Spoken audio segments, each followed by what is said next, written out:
Good evening and welcome to the Steel Toe Evening Show. It's the nighttime program. Welcome to it.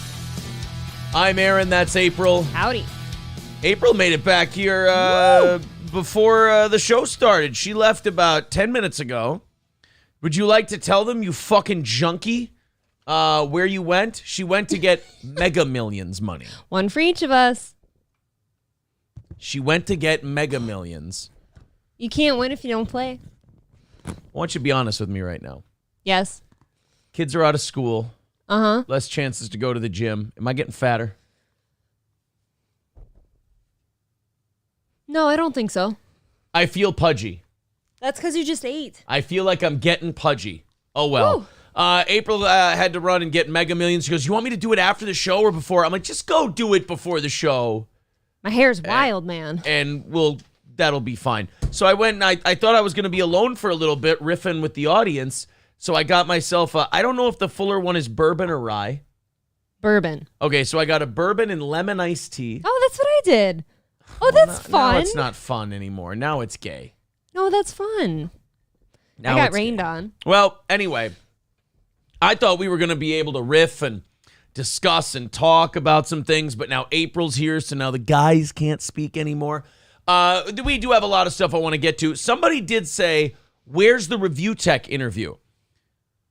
Do I have to take that down as a live stream video and re-upload it as a regular video? Would that help in the algorithm and help people find it? If so, let me know. I have it in our archives. I record everything that I stream. I don't know YouTube as well as I should yet. Sure, we're still new. If I take it down as a stream and put it up as an upload, does it do better or not? I don't know. We're going to talk about the ReviewTech interview. Ryobi says, yes, do that. Now, is that because you just want me to work harder, or is that because that's a legitimate thing? No, I think there's something to that. Okay. A lot of the people we watch don't even, they only post things. They never go live, and the numbers are crazy. All right. We will see. Phil Some says, I saw it just fine.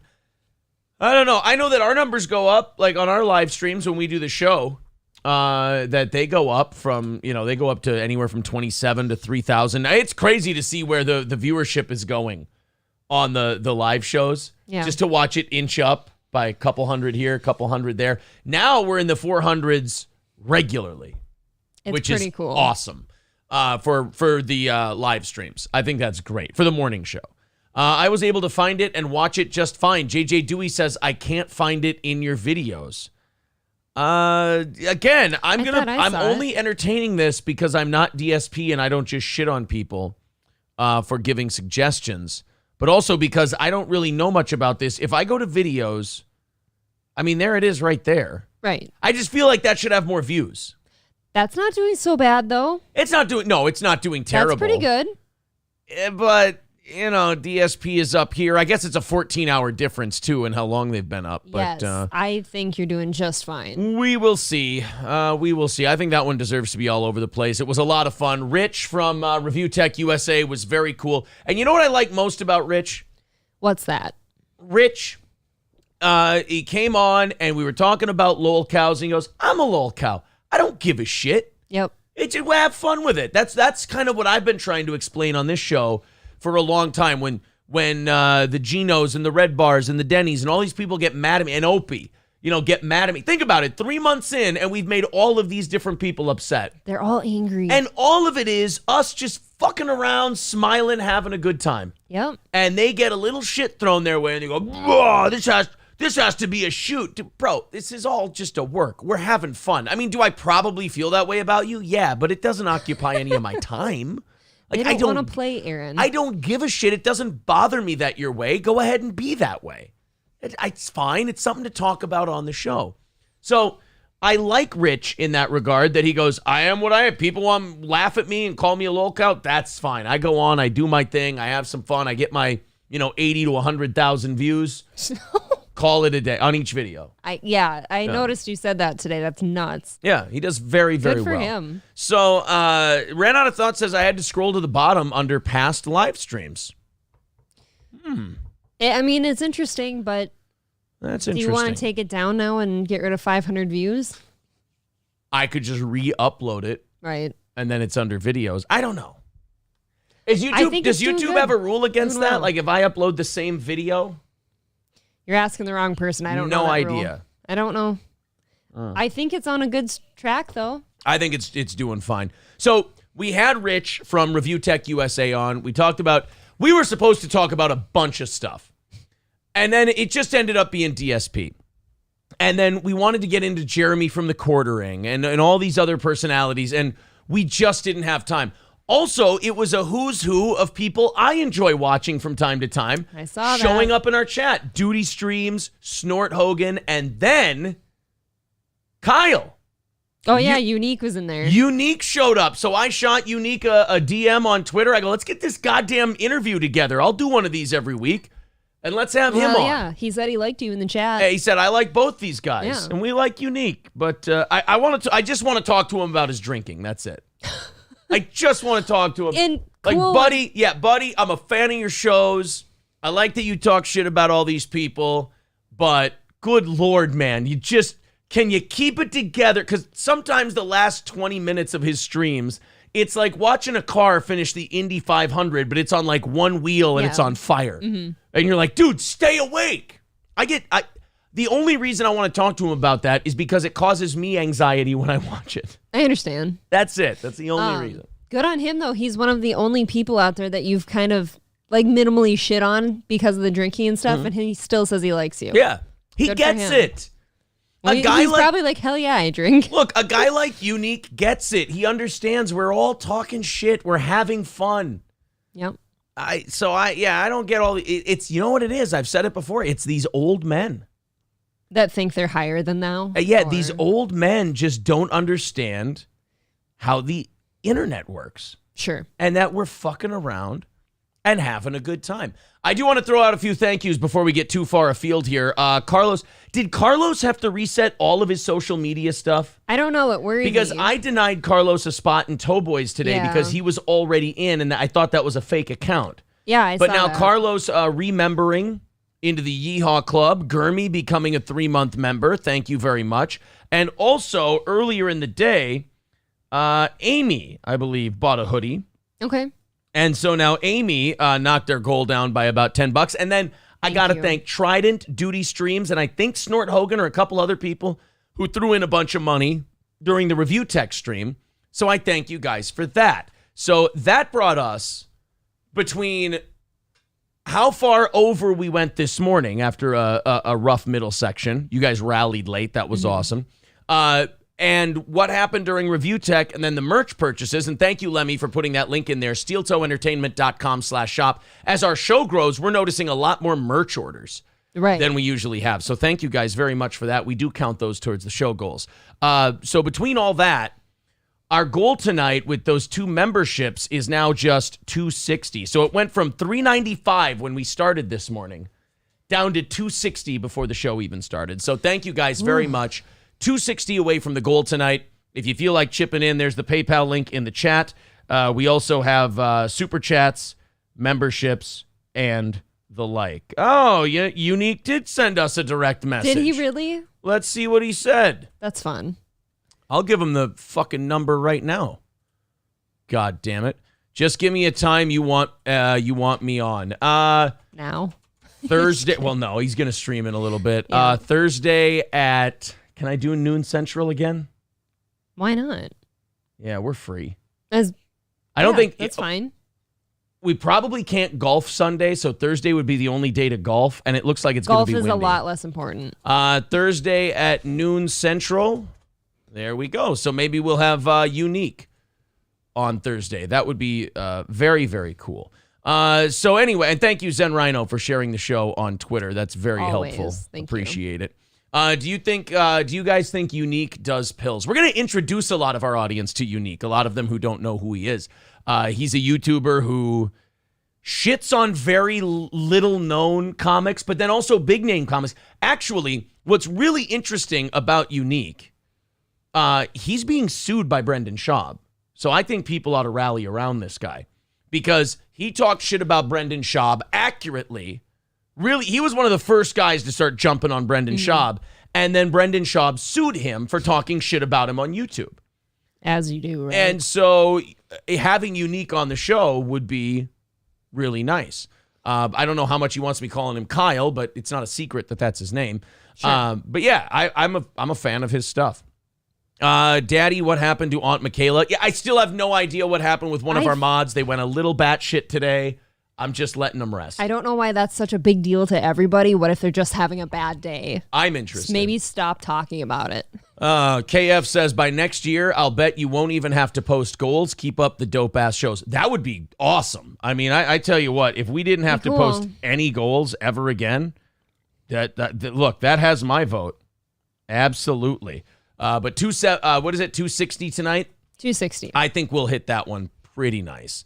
Terry T-Boy says, I got my shirt and white pointed hat today. Thanks. I told you not to send. I gotta get rid of the inventory. I got a whole box full still. Max says, if there's no goals, I'm gone. All right. I have an update on the Gino Bisconte stuff from yesterday. He must not have said anything about us, or he has, like we said, less than 100 listeners. Because I didn't hear a goddamn thing, and I literally had two guys, but they kind of had like the same hashtag in their name, so I'm thinking it was Gino creating accounts and then going on Twitter and trying to talk shit, because I heard from nobody in the Gino camp. So I've just been kind of taking a victory lap the last 24 hours. First round knockout, fucked him up. People heard our shit. Nobody heard his. Our punches landed. He couldn't even pronounce the word vapid correctly. So I don't know. I feel like we're a little out of Gino's league. I think he ought to keep it to his battle with the bottle, perhaps. I mean, he can't even win fights with people in his own network. No. So I would probably keep this show out of your mouth, because I'll tell you this, none of our fans are going over to you, but a few of their fans said they're canceling Compound just to listen to us because they don't want to support you. So thank you. Sorry about that, Gino. First round knockout. Try again next time, kiddo. I know you're not getting any younger, but maybe at 61, you'll magically find your way to doing this correctly. Probably he's gotta not. Be past that midlife crisis already. I feel pretty bad about the first round knockout of Gino. And this is where I'm going to get back in Red Bar's good graces. You know, we had our back and forth. We smacked each other around. Now we kiss and make up. Okay. I have to say this. As much fun as it was beating the shit out of Gino Bisconte for about a half hour, putting it up on YouTube, kicking him around, beating him up, I still haven't heard a word he said about us because nobody watches him. No. I haven't seen a word of it. Not going to pay to And go he look. doesn't have the balls to tweet at me or anything like that. Nothing. He's worthless. I will say I feel a little bad because I'm kind of picking the leftovers of his carcass from what Red Bar left, because you can tell Red Bar broke that man. Somebody did. Red Bar broke Gino Bisconte. I mean, Red Bar started the rift between him and Aaron Berg, and that ended in Aaron Berg leaving the show because Gino drinks too much, is too temperamental and racist. That's going to be a nice payoff. Now we have this corpse, and Gino went nuts, and he couldn't stop talking about Red Bar. He was obsessed, called Jules a cunt and everything. Kind of the same thing with you. He kind of has vapid cunt. He tries his best.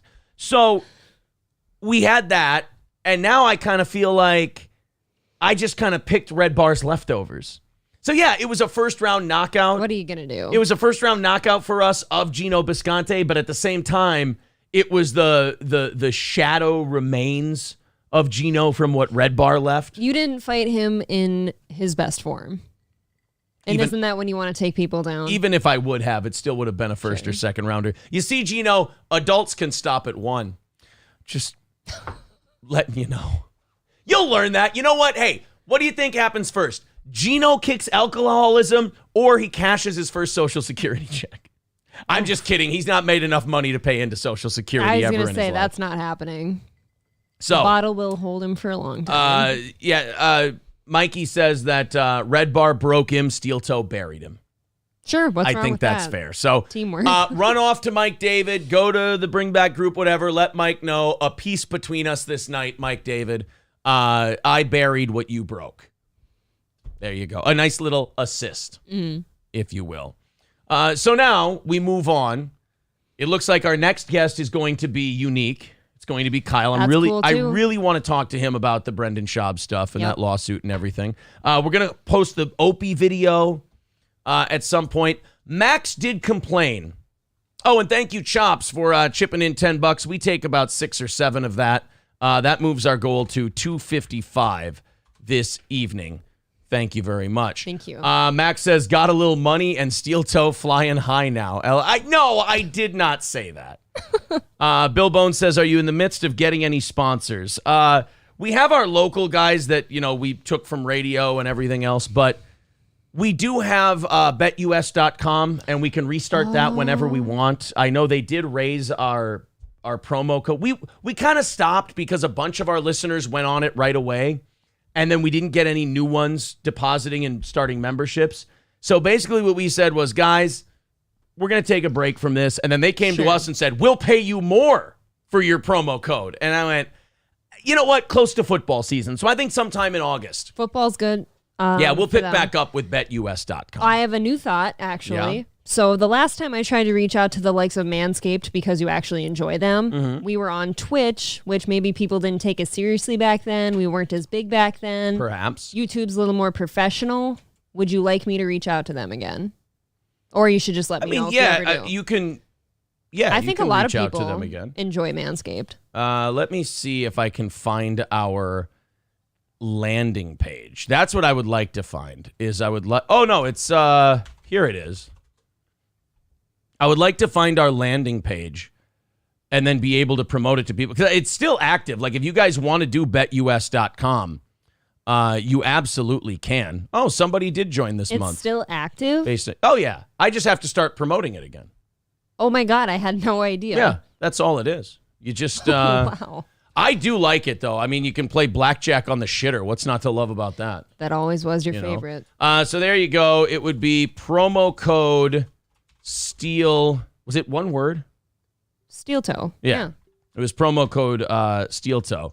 So there you go. If you guys want to do betus.com, we get, when you use the promo code STEEL toe, what was it, a 200% bonus? I thought it was 150. I don't remember. I'm It's going to been so brush up long. on it. I'll write to our guy at BetUS. We'll get it started up again. And here's what we'll do. It's either 200% or 150%. It's great. You're right. It is 150 because if you put 100 in, they'll give you a 150 Yes. in free play money. And you can take that free play money and just bet straight up on whatever games or fights or whatever you want. Oh, great time to get involved. Pena Nunez too this weekend. Oh my God. Yeah. So there's That that. came up fast. BetUS.com. We always used them to play blackjack and stuff. And then Oh, we got so up that one day too, remember? Yes, and we blew did. it the whole load. Yeah, yes, we did. Ouch. But betus.com, they are a great site. I like that you don't have to, like most sites make you get to a certain amount Right. and then you can withdraw. With BetUS, honestly, you have to make a certain dollar amount of wagers and then you're good. So, It's easy. yeah. It's convenient. It's pretty good. So if you're going to do online betting, do it with betus.com because when I do online betting, I use them. Use the promo code SteelToe. Get yourself a little benefit. All right? Sounds good. That was Billy Bones' question about sponsors. I had to answer it. Thank you, buddy. That was a longer answer than I thought. Johnny self-admitted into a psych ward. Johnny did not admit into a psych ward. Johnny had a skin rash that he had to get taken care of today. Guy Sartell says Michaela's on a 72-hour hold in the hospital. I don't believe but thank you, Guy, for at least trying He's to keep got us all the gossip. up to date. Carlos says, I made some money on BetUS with the Canelo Bivol fight. Fun times. Well, if you bet on Dimitri Bivol, you sure did. Oh, right. We have Pena this weekend, right? I have, You can't put your vote on Nunez anymore. I have Pena. I think she broke Amanda Nunez. That's what I usually think too. Like as soon as the main guy gets knocked down the one time, I think it's over. Fighting is a weird thing where once the invincibility is broken, it doesn't typically come back. Nope. It's not very common that in fighting, boxing or MMA, a champion loses his title and wins it back. I mean, even in boxing, I mean, if you go with the heavyweight title, people who have lost it and won it back, Floyd Patterson, George Foreman, Muhammad Ali.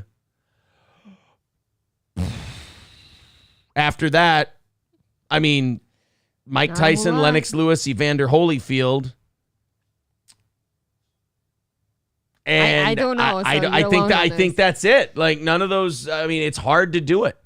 I mean, Stipe couldn't get it back. Daniel Cormier couldn't get his back. Like once you lose, Isn't that called taking somebody's chin? not in every case. I mean, that's not necessarily a title fight thing. Okay. Phil Simholt says, "Look what happened to Aaron." Hey, I beat my opponent last fight. So what if it was a hometown decision? It was bullshit. I beat my opponent. I was home cooked all the way. Last time around. Squidfinger says, I got Nunez, then the trilogy. That's the other thing with trilogies. Whoever wins the second fight usually wins the third. Look out for that as well. All right, guys, we got some stuff to talk about tonight. I'm really excited about what we've done today. I'm really excited about where the show's going and where the channel's going and all that stuff. And, you know, all these people who are going to be on the channel, and then all the attention we're getting off the channel. It's exciting. All the people who have started to take notice of Steel Toe one way or the other, positive or negative. It's just really cool. I do want to say this, you guys. We are, if I could check real quick, we are not far away from 4,000 subs. In fact, if I look now, I think we're at 3,800. So if you like the show, yep, we're at 3,800 subs. Jeez. We just celebrated 37 this weekend. Yeah. So 3,800 subs. Oh, and Snort Hogan just wrote to us and said, thanks for the suggestions we made about him doing commentary on his videos and stuff like that. I noticed that Duty Streams took our advice too, because they both got copyright stricken by DSP. And I said, if you guys do commentary, okay, then he can't get you for copyright because it's fair use. You're critiquing his performance. Right. That's what we do. And so both Duty Streams thanked me today. He gave us like $15 on our show today, so I threw 10 at his live stream today. And then Snort Hogan just wrote me. What a cool guy. And said, he said, thanks for the suggestions. So that's very cool. All right. I'm trying to get started here. Some people they're fan fictioning that Johnny has monkeypox. Johnny does not have monkeypox. Did you by any chance happen to see that he had it during the weekend, though? So he was here with it yesterday. Yeah, Johnny doesn't have monkeypox. We all have monkeypox. And we didn't fuck. So I promise there's no threat there. But what about Gordy? Oh, no, he did fuck Gordy, didn't he? Yeah. Thank you very much to Brady for the $10 on PayPal. Appreciate that, buddy. And we are officially under VIP status for our goal, 245 away from the goal today. Thanks, guys. Gordy says Uncle Corey was piling on when Aunt Michaela was going off. I sneezed profanities, told me. You fucking rats. Jesus Stop Christ. it. I don't like all that stuff. Lemmy says, oh, hell, Johnny has monkeypox, and they for sure fucked. It's written all over Aaron's tits. That's not very nice. Why would you say something like that? Good God. Guys, it hurts. It hurts my feelings. And your tits. And my tits. We could go to this. Do you remember this lady? Yeah, she's the one with the thin blue line stickers, right? Hannah Kozlowski. Am I right? She's the one who is upset. She was upset about like the cops having the thin blue line thing on the window decal in the Sartell Police Department here locally. So the police ended up taking the thin blue line decals off their cars. Well, now she's a local activist and she is a fucking pig. Oh my God, this is a disgusting lady. Inside and out. I'm not just saying she's a giant fat thing, which she is that. Insufferable. She's very obese. But she also has a personality to match. You know those fat women you don't want to call fat because they're just such nice people, so you ignore that part of them? Right, they're just kind. They're kind and they're nice. Then there's people who are just fat bitches. And Hannah Kozlowski is a fat bitch. I mean, even if she wasn't fat, you'd go, she's got a mean fat girl's personality. Is she worse than Natalie? Yes. Okay. Because Natalie is scared shitless of everything and everybody that has to do with criticism. This Hannah Kozlowski, she'll dye her hair rainbow colored. She likes to wear like like a sports bra and tight pants out in public. Oh, so she's with one of her those. fat hanging out. Oh my God, Aaron, is she disgusting. I saw two of the fattest people of my life today. exiting East Side Coburn's. Oh, let's fat shame people tonight. That's fun. Seriously, they had the nerve to, like you just said, wear a sports bra and the tiniest booty shorts soon. Everything's piling out everywhere. So Guy Sartell found this for me and he sent it to me. He goes, oh, that Hannah from Sartell is at it again. I said, all right, let's take a look. She not retweeted, whatever the Facebook equivalent of retweeted, shared something from Trans Army, which, by the way, easiest army to defeat ever. It's small, it's broken psychologically, and it doesn't fight back very well.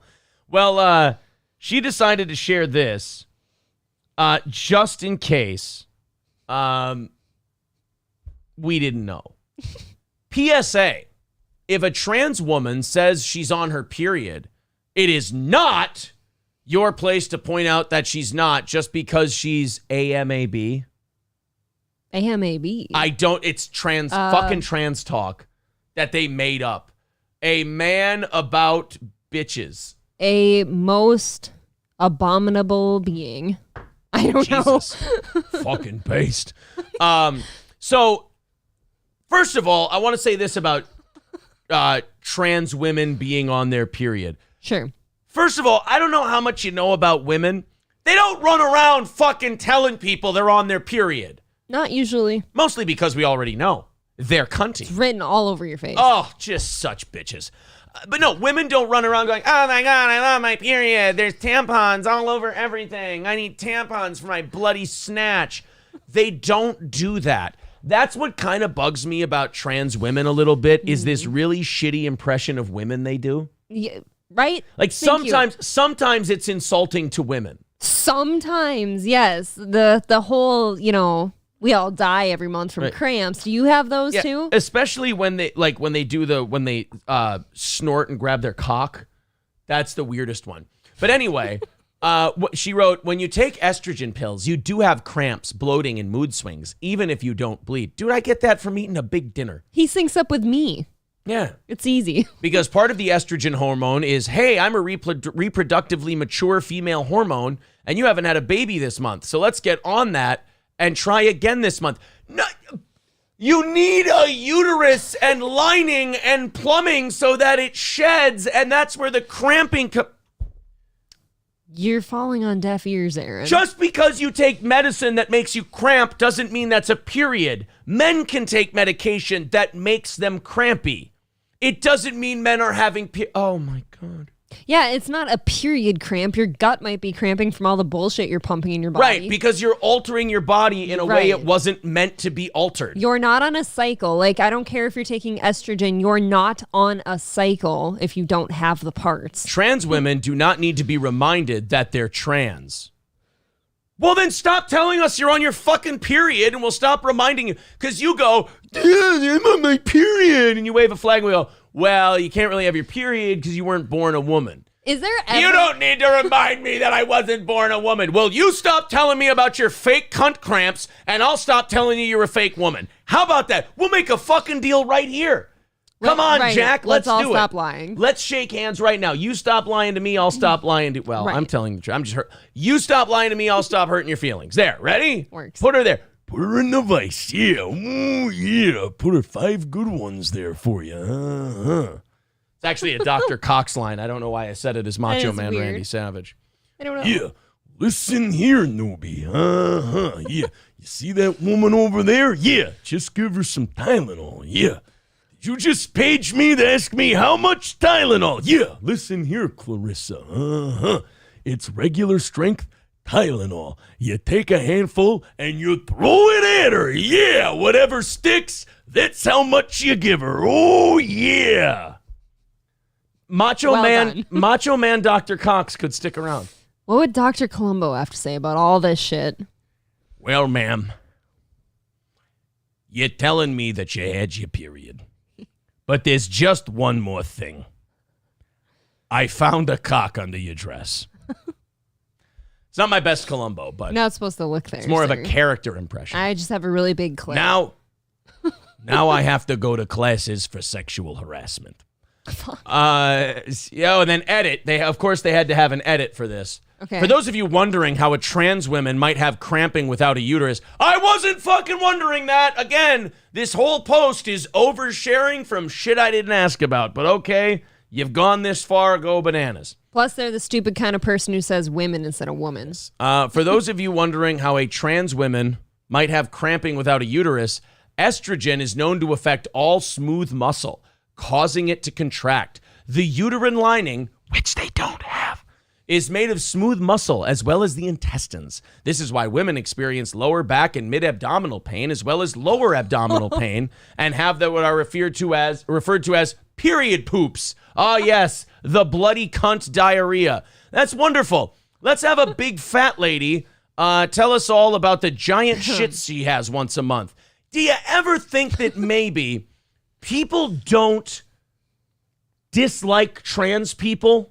Right. But they're actually just judging you based on your individual behavior and you annoy the holy fuck out of them? Stop oversharing. Right. I don't tell people if I've got period poops. That's not a thing. Like, people don't talk about that. I shit my pants in the middle of a bar. I ain't trying to make it everybody's business. I'm just trying to get a lot of boxers. I'm just trying to get a drink, motherfucker. I love that. People think like something is transphobic. It's like, no, we just want you to shut the fuck up so we can enjoy our time out in public. Right. If I'm not having sex with you, I could literally care less. I don't, whatever. Just, There's that. Go ahead. And then it's like, I was zipping my mouth. you chose to take these estrogen pills. Don't bullshit and complain to me now that you have cramps because you took said estrogen pills. You don't have to be doing that. Icing says, can Aaron sing a song about trans period poops? I feel a song brewing. Oh, let me think. Oh, it's not the only thing. I like coffee and I like tea, but I don't know which in which bathroom I should pee. I might give everyone the lowdown scoop of when the estrogen makes me cramp and makes me poop. Well, all right. Okay, so be that way. You think I'm trans? I could just be gay, but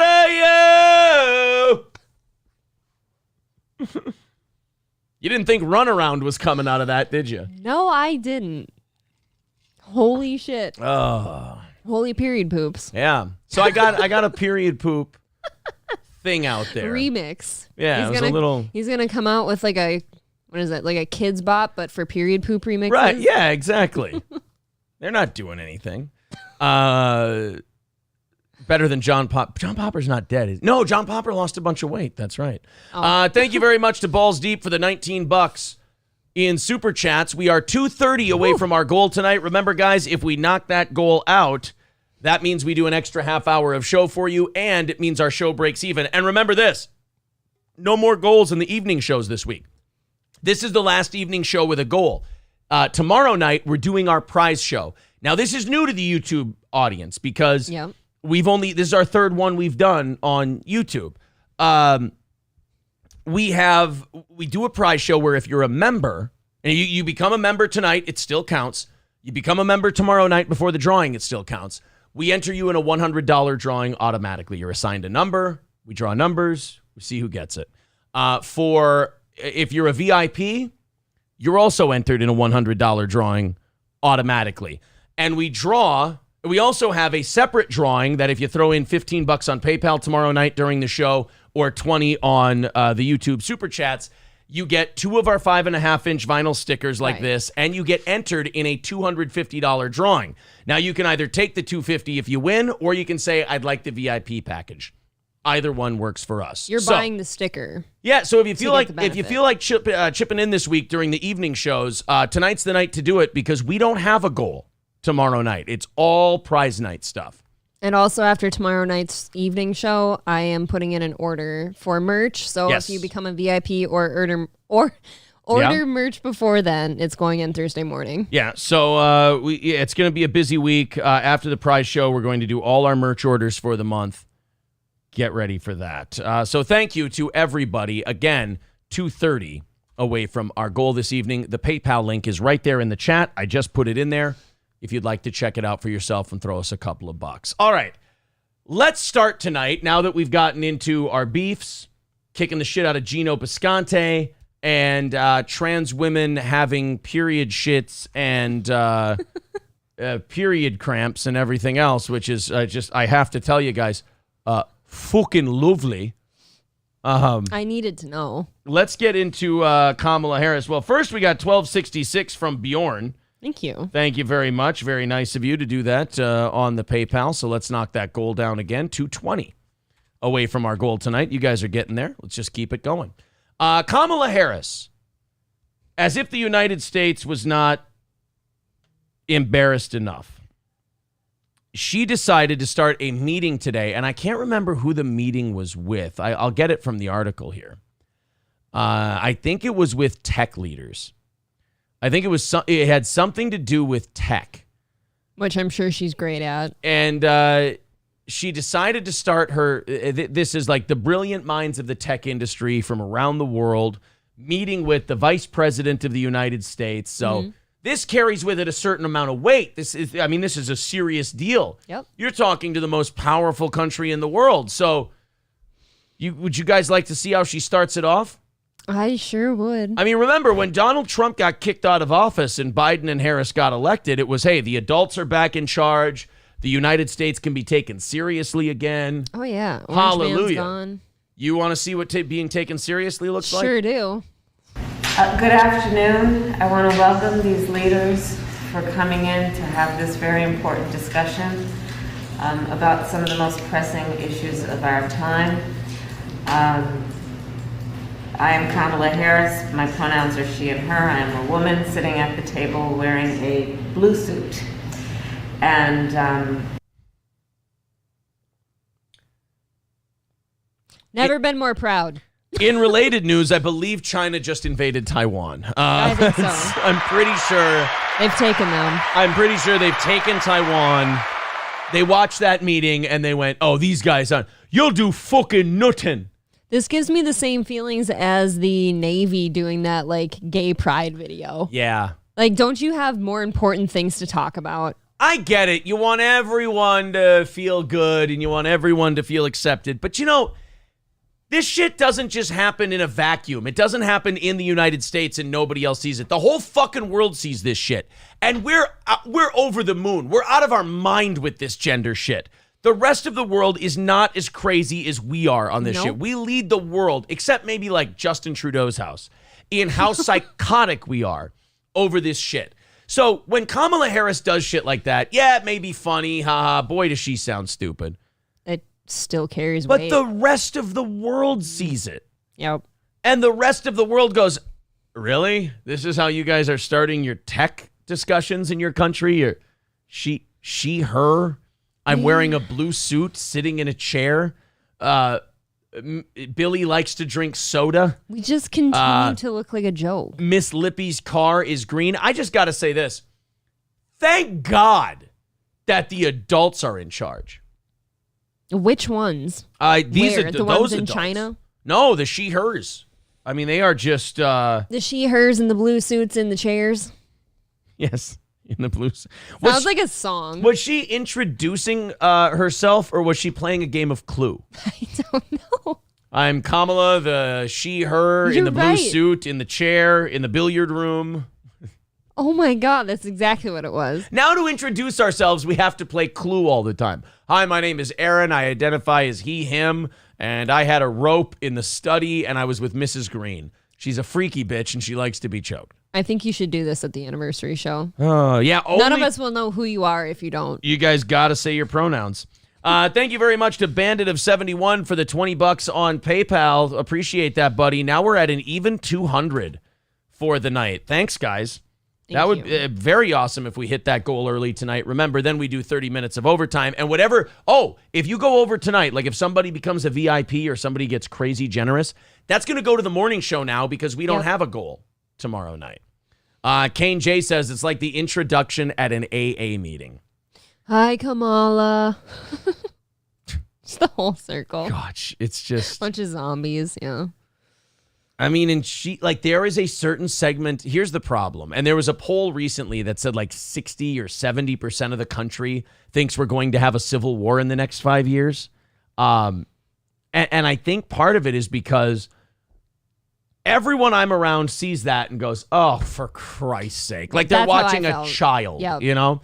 But there is a significant part of our population that sees that and goes, It is so wonderful that she's being inclusive of everyone else. I would love it if like a Japanese tech guy was in the room. Yeah. And when she did that, he goes, why are you read your pronouns? None of us here are mentally ill psychos. We all work in tech and are billionaires. We are not some psycho, a courage kid that you people don't know how to control. You bring a dishonor to your country and your office. Yes. And then just gives her a Bushido blade and goes, I believe it is time for you to commit seppuku. And then she goes, no, I'm not doing that. He goes, well, it was worth a shot. It goes. I feel like your CIA had something to do with Shinzo Abe's assassination. Oh, no. So we were just going to give you a receipt. Oh. It does go beyond being embarrassing. You're almost insulting the extremely rich, extremely smart people you're sitting with. Right, because they're all like, yeah. I can see. I have eyeballs. Kamala, look. That's for nut jobs and psychotic people. Right. That's not for us. We do that to placate to the children. Because do you think any of them got to their position today by doing that? Right. No. Sir Schweinhund nails it. He goes, oh, yeah, I remember Genghis Khan starting all his speeches just like that. Yeah, Hitler too. Excuse me, but before I take China and sack Peking, I want you to know that I am Genghis Khan. I identify as he, him. I am wearing a yak skin. And I am sitting in the saddle of a horse. All right, cool. Are we fighting now? Yes, arrows, release. Those Mongols would fuck you up and they wouldn't even leave their horses to do it. Dude, what a joke. They're not going to wait for you to be done talking. I know. Seriously, most people are going to start rolling their eyes as soon as, my pronouns are. Yo, bro, you going to get this started? We're ready to fight. Hi, my name is Floyd Mayweather. I identify as he, him. I'm wearing shiny blue trunks, and I'm standing in the blue corner. All right, cool. Can I hit you yet? I mean, if you're a white supremacist. Hello, Americans. This is Admiral Yamamoto. Before we drop our first bombs and submarine torpedoes on a Pearl Harbor, I want you to know that we are identified as a he, him. We are in 0 fighter planes. And we are taking off from aircraft carriers in tan uniforms. Thank you. Kane J says, excuse me, this is Hugo Boss. No. Oh, no. No, No, thank you. That is not necessary. Do not have to do this. How about the fact that brand is still huge? Hugo Boss? Isn't that crazy? I mean, the Nazis looked good. They did look sharp. I mean, their uniforms were nice. I just think it's nuts that Hugo Boss, I've always thought that Hugo Boss is still very successful. Yeah. I really love that, like, people will write it, people who just find our show for the first time. I saw 3 of these comments today alone that I moderated. They write, they go, I don't do this show. It's so fucking funny. I just found it. I don't know how this doesn't have way more subscribers. And then I think if you watch long enough, you go, Oh, that's why. That's why, because they just do shit like that on a whim. I think that's our biggest sin. I was having lunch with Matt Wood, who's the #1 radio guy here where we live. He took over our spot when we left. And not our spot on the station, but in the ratings. And I was talking to him, and I told him, I go, I think our biggest crime we commit and why we upset so many people is that we don't mean it and we're just having a good time. Yep. Like, everybody takes everything you say so seriously. They need you to have a side. Right. And we sit here and we go, why don't we just kind of fuck around and have a good time? And they're like, no, you have to be invested. It's like, I refuse. I used to make my own family so mad doing that because, like, I love just making fun of everything. And they're like, no, you have to see it. Why don't you have a side? Over here. Victor says, hi, my name is Xerxes. I identify as God, King. Actually, in fairness, at least in the 300, I did need to know what Xerxes' pronouns were. I need to watch that again. Don't ever watch 300 as a historical movie. No, I've heard. I only watched the Crowder version. They didn't have. Yeah. Oh God. Oh, so really you saw gets my rocks off, man. You saw the gay version. Yeah. It's Pride Month. They didn't have shaved horned rhinos or giant zombie men, and Xerxes was not an 8-foot tall androgynous rave goer on MDMA. I'm so thankful that you let me know that. And he's just a squat little Iranian fella who just really wanted to fuck up Greece. That's all he was. Nate says, is April legally required to wear a tank top every day? I mean, contractually, yes. Why? Is that a bad thing? See, that is such a weird comment. Nate thinks you're a whore. I told him. I'll wear long sleeves just for you tomorrow, bud. KF says, Aaron, wait, what am I supposed to do with the cross drenched in kerosene if you aren't being serious? Yeah, see, this is why it's important for you to be on the same page with me and know what I'm trying to tell you, because otherwise, yeah, you could come off looking like a real asshole. See, this is why we need to, every once in a while, check in with each other. That's all. Just check in.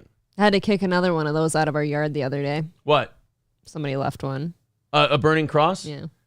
I keep telling them you're not a quarter Comanche, but they don't fucking listen. It's not the place, guys. I know, guys. It's not a funny joke anymore. Our neighbors see that shit. I was going to say, our neighbors are pissed. Oh. They don't come out and say hi anymore. Our yard looks like shit. Everyone calls me the N-word.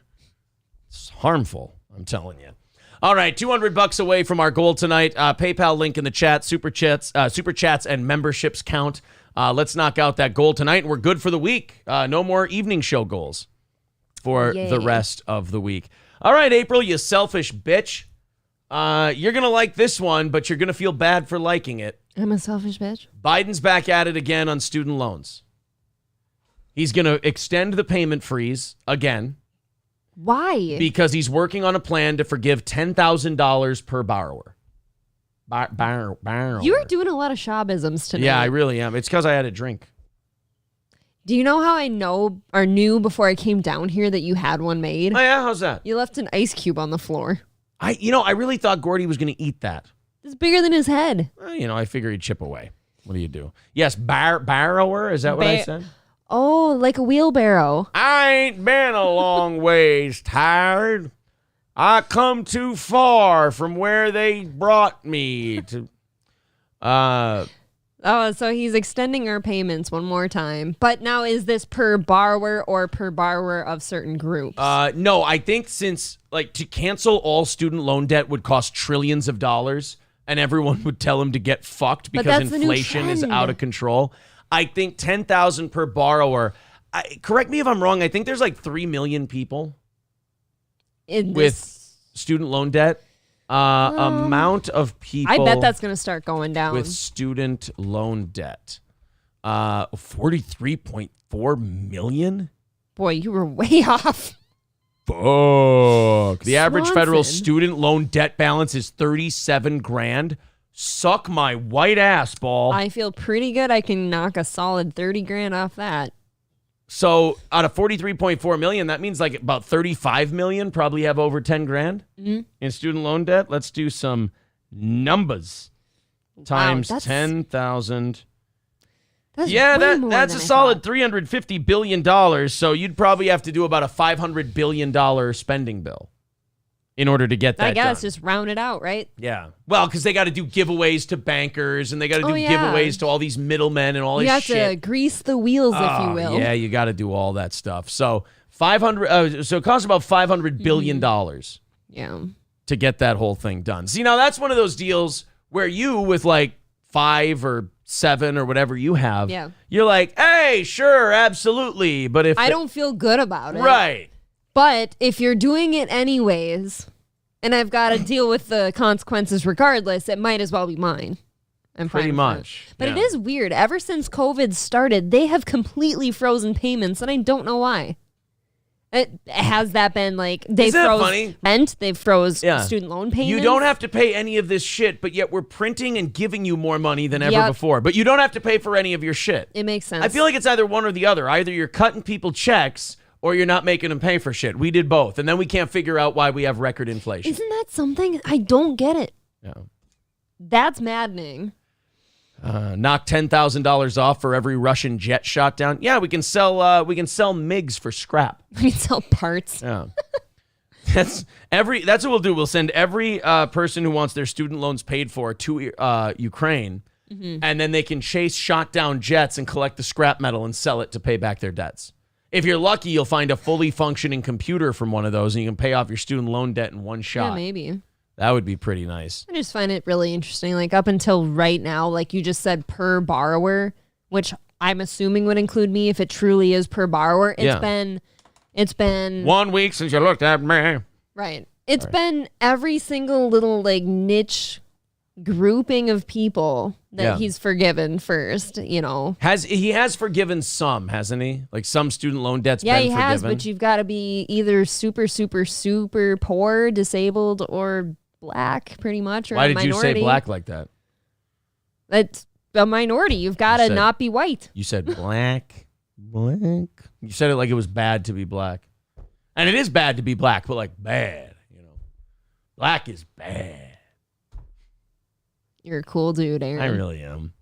I'm too cool for all of you. You're too cool for school. I really loans. am. I'm too cool for school loans. I didn't take out any because I'm a privileged white kid. Oh, because your parents paid for everything? My grandmother paid for it. At least she loved you. Thank you very much.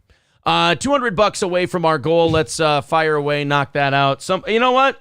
Let's just have one person become a VIP, and then we'll call it, and then we'll be $50 into tomorrow's goal. Yes, let me order you clothes. Yeah, we'll order you clothes tomorrow. That'll be fun.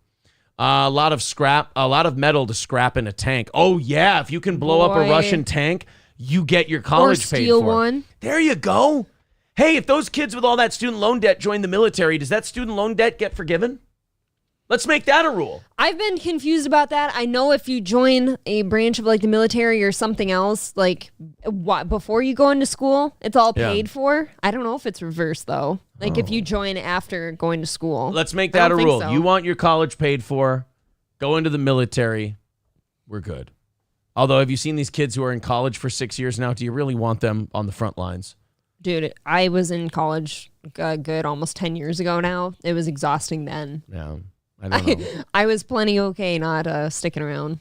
So there you are. There's the latest on student loans is that Biden's going to extend the freeze again. And then after that, he's going to try to get the loans canceled, $10,000. So for most borrowers, though, if the average is 37,000? Yep. Is the average. So if you knock 10,000 off, most of those people are still going to have between 10 and 20 grand. I'd be taken care of. And so you would be okay. But most people would still have 10 to 20 grand they'd still owe. That makes me glad in a way that like once they started freezing it, I stopped making payments on it for the meantime because everything's tight anyways. Yeah. And if he's going to forgive them, how pissed are all the people that have been paying on them? Zen Rhino says, put them on the front line. If we go to war with Russia or China, we will need cannon fodder. It's true. Carlos says it is. I have a friend in Illinois who joined the National Guard after graduation and got a lot of her debt forgiven. Okay. And you can just join the Guard? I mean, as long as... I thought about that once. As long as there's not a race riot, I mean, you're in the clear. Which is not a guarantee anymore. I thought about that once just to get my college paid for, and I totally pussed out. So props to those people. Pelt says the $10,000 is just to cover the interest. Just about. Loaded Wrench says, I'll freeze donations on that $200, Aaron. I'm a medium. Wait, what? I don't know. Freeze donations on that $200. I'm a medium. Oh, you mean you're going to become I thought he already was a VIP. I'm pretty sure he is. I'm pretty sure he is. That list is super long now, but yeah, he's in there somewhere. Little Emmy says, we hear your message, Aaron, loud and clear. No. I didn't have any message. There was no message there. No message whatsoever. No, absolutely no message. I didn't say anything. You know what I did say? $200 is our goal. Let's all chip in and knock it out. That's all I said. That's it. I got to move on. I got to move on to something else. Why, though? Because I want to talk about Tony Dow for a minute. I feel really bad for Tony Dow. Why is Pumice that? Stone says, read my comments, you drama queen. There, we're done. I feel bad for Tony Dow because he is the most, in my opinion, disrespected celebrity in the world. I think the worst thing that can happen to a celebrity in terms of disrespect is for everyone to think you died and you didn't die. Because now the whole world has gone, oh man, it's too bad Tony Dow died. And they might say shit. You might read it on Twitter and you might find it's the closest you're ever going to get to find out what people really think of you. What they would say. Right. Because then they're going to go, oh, Tony Dow, I hadn't heard of him forever. I thought he was dead. You're like, oh, fuck. What are you talking about? Shadowblade says, did they already do the ReviewTech USA segment, or is that happening later on? It's its own video. I might have to just re-upload that. Whatever you need people. To do. If people are Shadowblade, go on our channel and tell me if you have problems finding it. We did it as a live stream. earlier today. Did you put a catchy enough title so that if Yes. they search for it, it just shows up? Absolutely. But I'm getting off topic here. Between the being halfway through the show, not quite halfway, and the goal being at 200 and all me going to the chat all the time, I'm losing my focus here. You've got it. Tony Dow got a fake death notice today. He was reported dead, and then it turned out later in the day he was very much alive. Tony Dow was from Leave It to Beaver. Yeah. The famous show, I think, in the 50s and 60s. And it was his wife who reported him dead. Now, one would think that as a wife, you're the one who spends the most time with him and should know about his mortality, right? Sorry, guys. Turns out he was just really sleeping super hard. He's just a shallow breather. My bad. It's, I don't know. I don't know what to tell you. It's I wasted everybody's time. Now I have to call TMZ. That is so screwed up. I only heard today that he died. I never heard the backside. You didn't hear the rest of it? I never heard the rest of it. So for many of you, Tony Dow is back from the dead.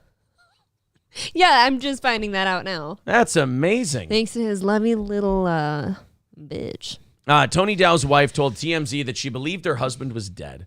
Told his management team, who announced his passing on his official Facebook account. He's old. He has a Facebook account. That's nuts. The wife, Lauren, said as of Tuesday afternoon, he is still alive and breathing while in hospice care. Oh, so he's... Could you quit jerking us around? You could have just said he was dead and left it that way. Just next time leave it at he's dead. Because if he's in hospice care, it's, tick, tick, tick, tick, tick. Right, anyway. I don't know if anyone knows. How does anyone not know what hospice is? It's comfortable until you die. That's all that is. It's comfort care. Hospice is what Forrest Gump's mom told him vacation was. Vacation is when you back. go somewhere and you don't ever come back. Right. Mama, what's hospice? Where grandma went. Hospice is when you go somewhere and you don't ever come back. It's true. Tony Dow, known best for his role as Big Brother Wally in the classic TV sitcom Leave It to Beaver, has died. He was 77.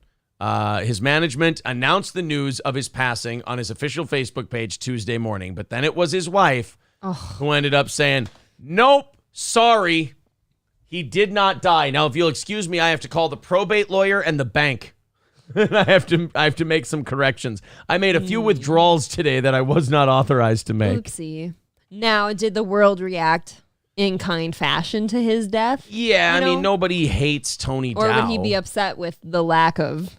No, I mean, they were like, oh, man, rest in peace, Tony Dow. That's kind of how I always feel. Like, oh, an old guy died that used to be a thing. That's too bad. He's worth $4 million. I mean, he was on TV before TV people made serious money. He's only 5'8". Well, I mean... What a tiny little dude. He's 77. He's crapping out. He's worth $4 million.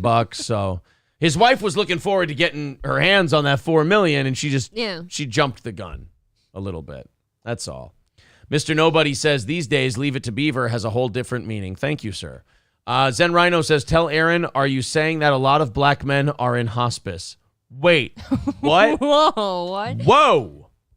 No, I think... all you said was that they go there and don't come back. So I don't know how he could draw that line. If I could look statistically here, it looks like black people only make up 13% of the hospice population, but 50% of the missing Jell-O cups.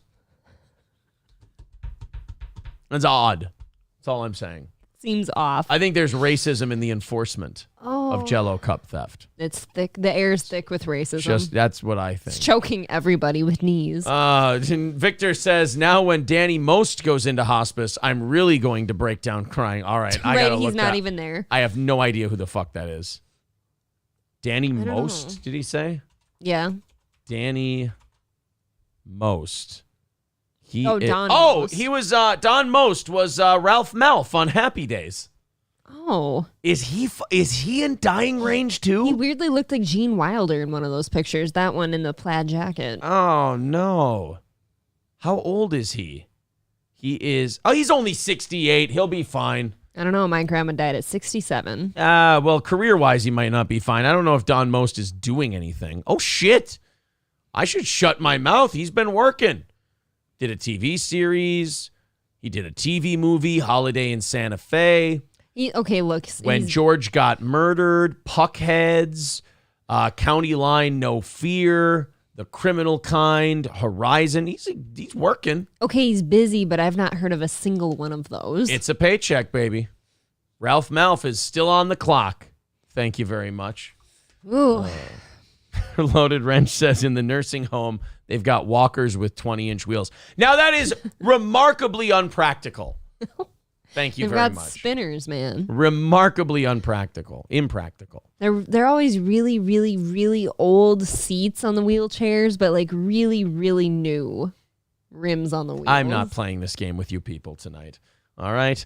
$200 away from our goal. There's the PayPal link in the chat. If you want to do super chats or become a member, becoming a member does qualify you for our $100, one of our $100 drawings tonight.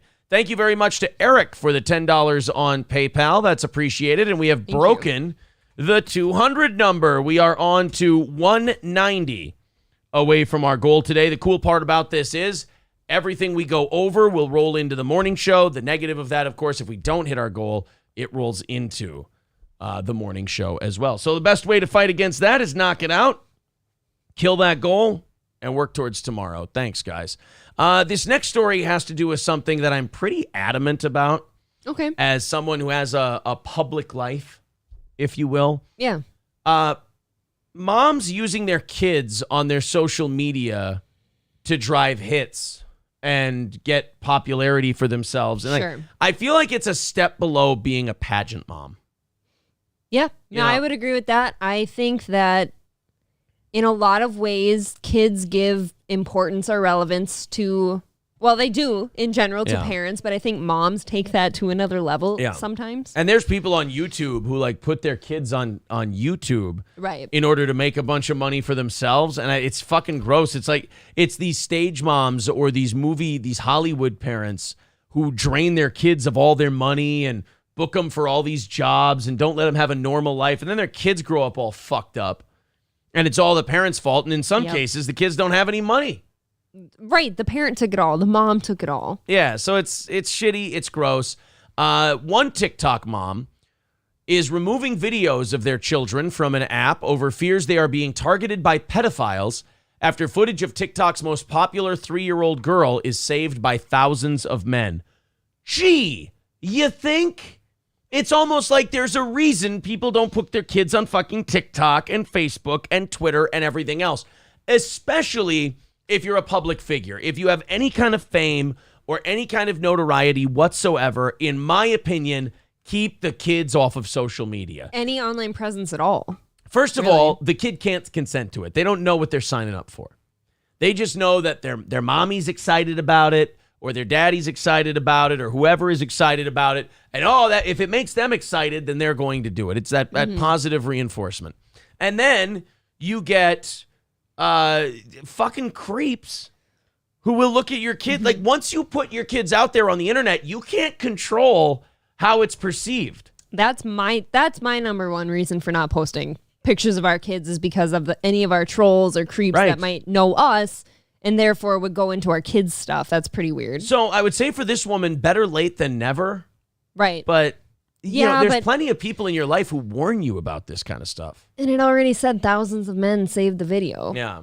Mothers on TikTok are removing pictures of their children after raising concerns about where the footage will end up, accusing one mom of allowing pedophiles to target her child. Like, some of these creeps go as far as to like date the mom to get closer to the kids. It's fucking gross, man. That's real gross. Parents of young toddlers are concerned with the amount of videos of the youngsters that are being saved by potential pedophiles online and are urging others to be more careful. I mean, in my opinion, if you're a guy and you're saving someone else's small children on your TikTok, to me, that at least warrants a look. You're sus. You are red flagged in my book.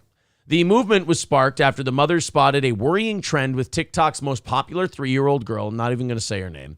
The mom, Jacqueline, has posted photos and videos of her on the social media site since she was born and has more than 17 million followers on the platform. So you've been using your children to build your own fame and build your own following online before they even could consent to what you were doing. Not only that, but like young kids especially, like I've had to have this talk with our oldest in the house before. She'll take a picture with me or something, and are you gonna put that on Facebook? And she's excited about it. Yeah. She wants to be on Facebook, it's like, no, honey, you don't understand what that means. I always tell her, Facebook is for old people anyway. Don't do that. No, I just tell her, there's bad people out there. Her account features hundreds of seemingly innocent videos of the blonde toddler playing and enjoying days out with her mother and grandma, along with sponsored content. Yeah, see, that making a living off your kids money. And shit, that's gross. Jacqueline began receiving an onslaught of abuse after online sleuths pointed out that videos of the 3-year-old playing in the bath and holding tampons were being saved by hundreds of thousands of people. Yeah, don't put the kids in the bath. That's so uncomfortable. People that even post their kids in a bathtub picture on Facebook, like, why are you doing that? That's like some moments can stay between personal, you guys. Yeah. Right. Have something close to you that you don't share with everybody. Absolutely. Citizen M says they're ripping off Red Bar's segment from last week. Did Red Bar talk about fucking people with their kids on social media? Fuck that. We haven't been listening. I haven't watched the last 2 episodes, so forgive me. I feel like this is a pretty common type of thing to talk about. You know what's important? Citizen M, I'm calling this one public domain. I bet you 5,000 other shows have talked about it. Yeah. But these kids being on social media, I mean, and especially, you're not even doing it because you think the kids are cute or whatever. You're doing it because it gets you attention. Well, just the sheer fact of like, and moms are usually the ones who think this way, not the dad. It's, oh God, look at how cute my kids are being. I bet a lot of people will like this. Right. That is such a gross thing to be thinking. Trident, thank you for the $50 during the ReviewTech interview, buddy. We weren't even asking for contributions for that one, but we put it towards tonight's show. Trident says Family Channel's main focus are showing their kids. Yeah, and I don't like it. It makes me think of, God, I never watched it, but there's like the Dance Moms or like, I think even, Pageant Moms, Honey Boo Boo. Yeah, that whole thing. Yeah, do the kids get any of that money? That's always always the question. You're putting these kids through really, really crazy events and screwing up their whole life, and they might not see a dime. It's the question is whether or not they get any of the money. So, thank you very much to Curly Adam for a $10 super chat. He says, this isn't a ransom payment. I don't want my kid back. Just a monthly due. We are $180 away from our goal today. Thank you very much for that. $180 away from the goal. If we hit our goal, we break even. We're doing good.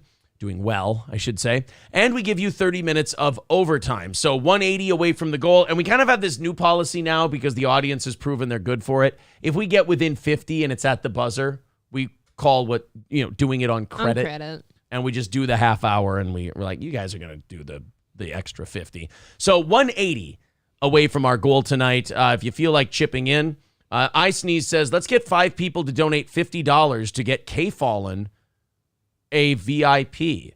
K-Fallen has been one, hasn't he, for a long time? I don't know. I thought K-Fallen was a thing. But you guys can absolutely do that. We do allow you, if you become a VIP, if you're already one, we do allow you to pass it to somebody else and say, hey, we're gifting this VIP to so-and-so. So if you guys did want to band together and get somebody a VIP, as long as I guess you put it in the memo line, I suppose on PayPal. Yep. Then it would be fine.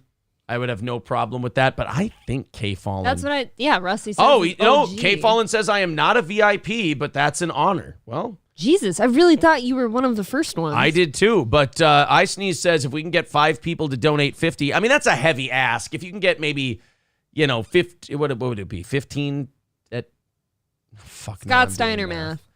Well, the thing you got to do is you got to give them 100%.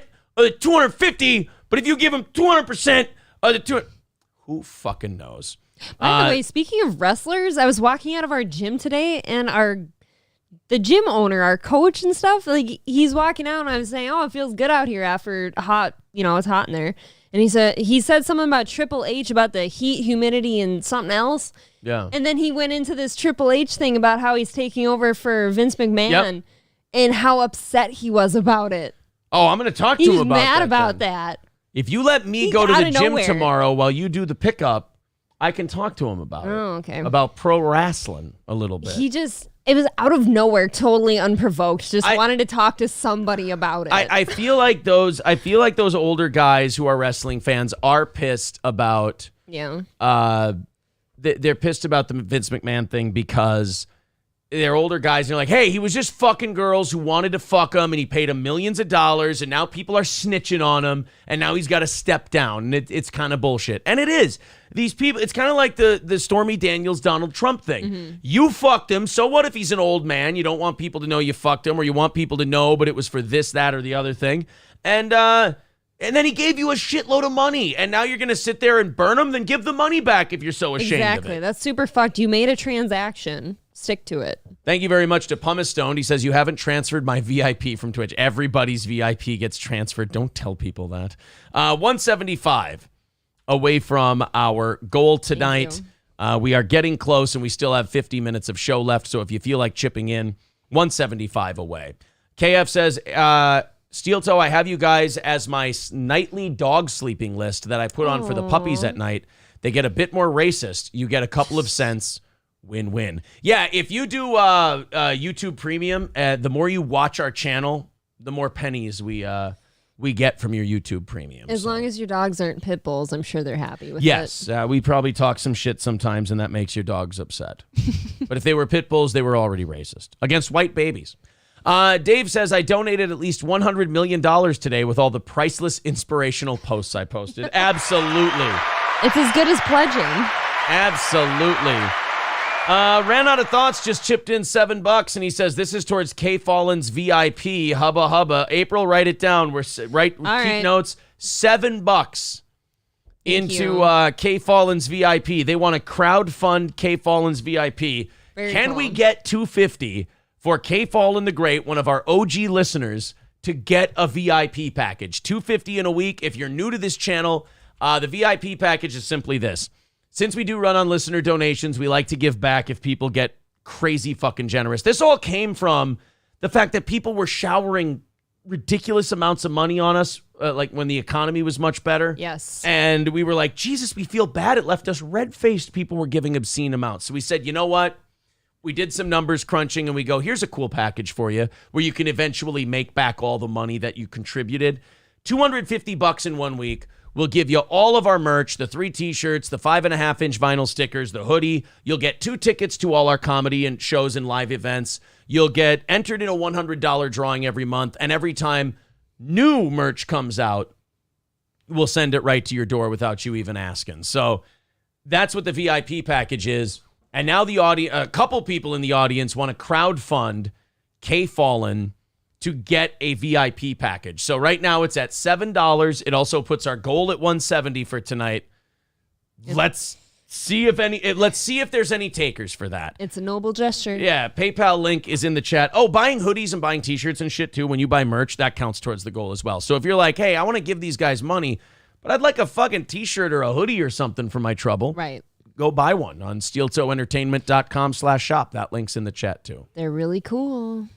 Okay, so now we have. Oh, this is maybe my favorite story of the night. It's hard because I got a bunch of cool ones. I grabbed a bunch of stories tonight that I knew I was going to like, and I didn't grab a lot of our lol cows or anything like that because we have a backlog of videos. You need a break that I need to get uploaded. Yeah. So the Opie thing and some other stuff, we may have to re-upload ReviewTech, but so I grabbed a bunch of stories where I'm like, I don't usually talk about shit like this. But I like this. You were kind of feeling thing. it? Mr. Nobody with $10. He says, this is against K Fallen's VIP, New Boot Goofin. That's $10 towards the VIP. Goofin. And we are $160 away from our goal tonight. So where are we at? $17 into K Fallen's VIP? All right. And K Fallen can contribute towards his own if he ever felt like it, too. That's not against the rules either. We've got another one coming in here. Hold on. More for old K Fallen. Let me just get into the system here. I got to be able to read the memos so I can make sure that's what it is, so I can tell April to write it down here. We got Paul, $5, wild card for K Fallen the Great, and G-Locks with $10 for K Fallen the Great. So that's another 15 off the goal and another 15 towards K Fallen. We are 145 away from our goal tonight, and people want to crowdfund a VIP for K. Fallon the Great. It's adding up. Dirty Major Woody says, I'm looking forward to using my free tickets next Saturday for the first time with my 21-year-old son, Dirty Minor Woody. This just sounds gross. Is that next week already? Yeah, next Saturday. So, Lemmy. Oh, my God. Lemmy, if you'd like to throw that up in the chat there, go to Eventbrite, get your tickets for the Steel Toe anniversary show, or if you're a VIP, claim 2 tickets. Oh, my God. For that anniversary show, and come out for free. But if you want to buy the $10 tickets for the cornhole tournament, please do that. You get to pick your own partners, or you can pick one of us. $300 prize if we fill it up for the winner, $20 prize for who comes in second. But there's the link right there in the chat. Click that Eventbrite link.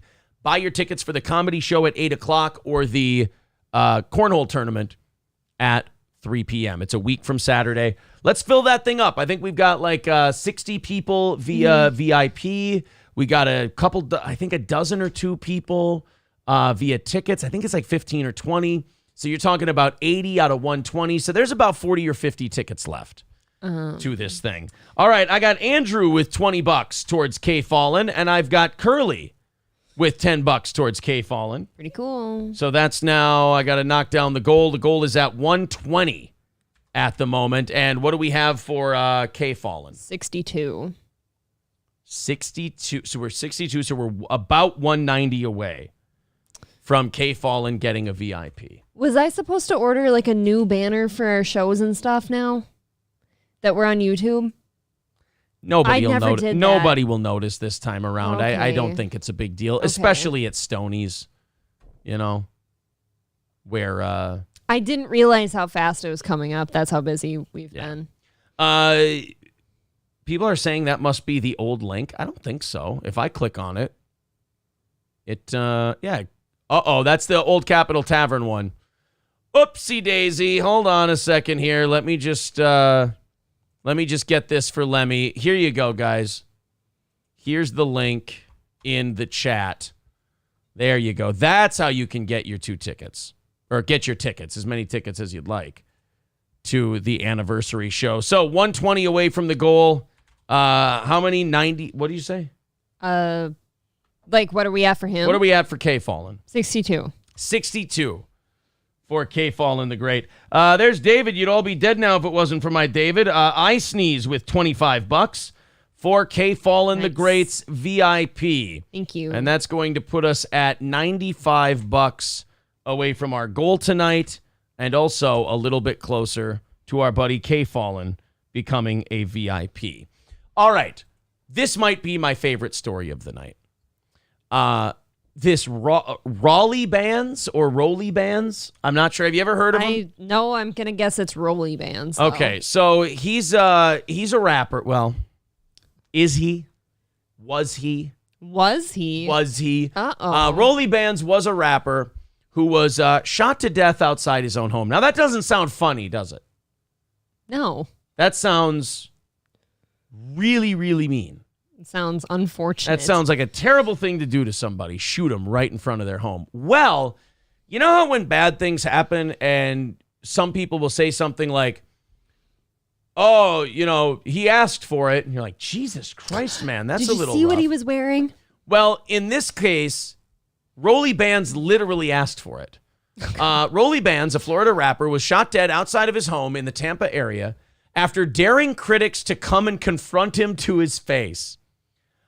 Not shitting you, it was 5 minutes after he posted it. Okay, but did he ask for the shots or just confrontation? He literally asked for someone to come and shoot him. Just come shoot me, bitch. Yeah. I dare you. Okay. They just played a little game of truth or dare, and they dared him. They dared him, and he didn't want to take a chicken. Remember when you get a chicken? Yeah, if that's you didn't embarrassing. You don't want to get a chicken. Right. Rolly Bands challenges you. Now, the guys who were coming to shoot him, but this other guy beat him to the punch, did they get a chicken, or is it just considered, hey, game's over? It's like bingo. You didn't get bingo. Game's over. That's not chicken. Okay, fair enough. The rapper, evidently frustrated with criticism, took to Instagram on Friday to challenge anybody and everybody who had been speaking badly of him. A lot of these N's know where I live at FR, the rapper posted on his Instagram story. I sleep in peace. If a N want smoke, I'm at my crib in 5 minutes. As the New York Post have reported, Rolly Bands was just shot 5 minutes later. Oh my God. At around 3:30 local time in the car park of his apartment complex. He didn't get into the fucking apartment. He wrote it on Instagram, and before he got home, people were waiting to kill him. He must be that bad. I've never heard of this guy in my life. What a fucking asshole. Is he a SoundCloud rapper? What is he? I don't know, but he was. He must have been big enough if he has a following coming to kill him. I mean, you have to be something. You got to be making waves if people want to shoot you in the fucking head, I suppose. Even if it's negative, it still happened. Dirty Major Woody chipping in for K Fallon and Mindy chipping in for K Fallon, a total of 45, April. Thank you. So that's going to put our goal at $50 for the night. So we're right there for our goal. And now let's get a count on K Fallon. Where's he at? 62 plus, so that would be... April's got to do math, and she's blonde. 10. Uh-oh.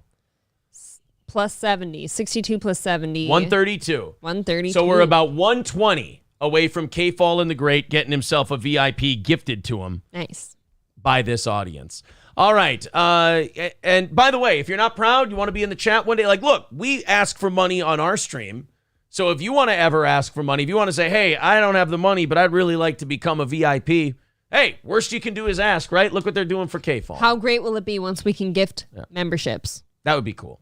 Very cool. As the New York Post reported, Rolly Bands was shot just 5 minutes later at 3:30 in the car park. From there, he was rushed to the hospital, but nothing could be done to save his life. It's thought that there is more than one suspect. See, I told you. They all just flocked. He wrote on social media, and everybody showed up. It was like the Jon Snow murder scene, for the watch. For the watch. For the watch. For the watch. For the watch. And just everybody just shanking the shit out of the poor guy. Yeah, except the watch didn't hold their knives. No. They held them the old school way. They didn't go, yo, dog. At this time, the shooting does not appear random as the suspects and victims are possibly known to each other, said the Hillsborough County Sheriff's Office. Yeah, apparently they follow each other on Instagram. And have lots of beefs, FR, according to Aaron. So this is kind of the problem I hear old rappers say about young rappers is they'll criticize them for how they are on social media. They're like, they don't think that this shit comes back to them in real life, and you can't fuck around if you're a rapper because a lot of these guys in the hood will take that shit seriously, and you can't clown people like that. Yeah. And in this case, it bit one guy right in the ass. So came home to roost. I don't know. It's old Rolly Band's not going to be making music here no more. Dude, it's the whole, people get this, big, peacocky, puffy chest attitude, I'm for real. Yeah. You don't think I will? Yeah, come find me at my house if you got beef with me. And they're like, just hold on. 1 second. Just put my shoes on. Get out the door. What were you smoking? I was smoking a little cigarette. They put it out. They put their flip-flops on with their jeans because they're like that. And then they head on out. It's a nice Florida day. They wait for him. They're like, oh, he ain't home yet. All right, we'll wait in the parking lot. You know what they were? They were like picking their teeth. They were like Jules and Vincent in Pulp Fiction, where they were a little too early to the apartment. So they're like, I'm gonna hang back for a minute. Yep. So they hung out in the car park. There he was, and they go, let's light the fucker up. God, what a bad day. No more Rolly Bands. At least he got the thing he asked for. He did get what he wanted. Yeah. Be careful what you wish for. You might just get caught in a gang shooting. Jeez. Maybe he had a horrible life and he was over it. You want some? Come get... I didn't even get to finish my thought. Dude, I'm sorry. Your name is Rolly Bands. Yeah, your name is Rolly Bands. You don't get to be cool. Rolly Bands ended up in an ambulance. I did my best. Get out of here. I'm sorry. You had a bad one today, too. What the fuck was that? My career. Oh, it's going gangbusters. It's going great now. Oh. Where are we at? We're on that march. It's in the title of tonight's episode, the March to 4K. Where are we? Okay, we're still at 38. So we're getting there. We keep saving that bottle of champagne, too. When are we going to drink that? I thought we were going to do that anniversary. Oh, that's right. Did we have to bring that back to Vegas? I think so.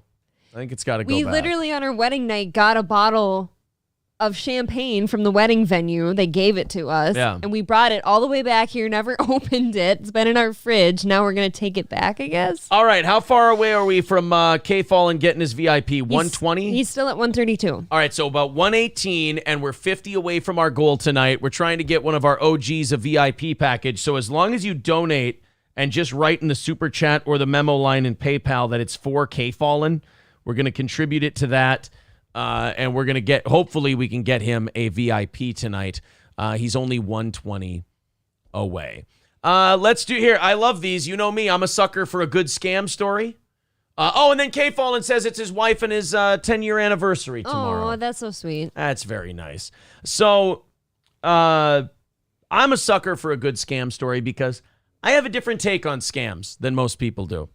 You know, usually on your local news, they'll play a story about some old timer getting scammed out of money. Mm-hmm.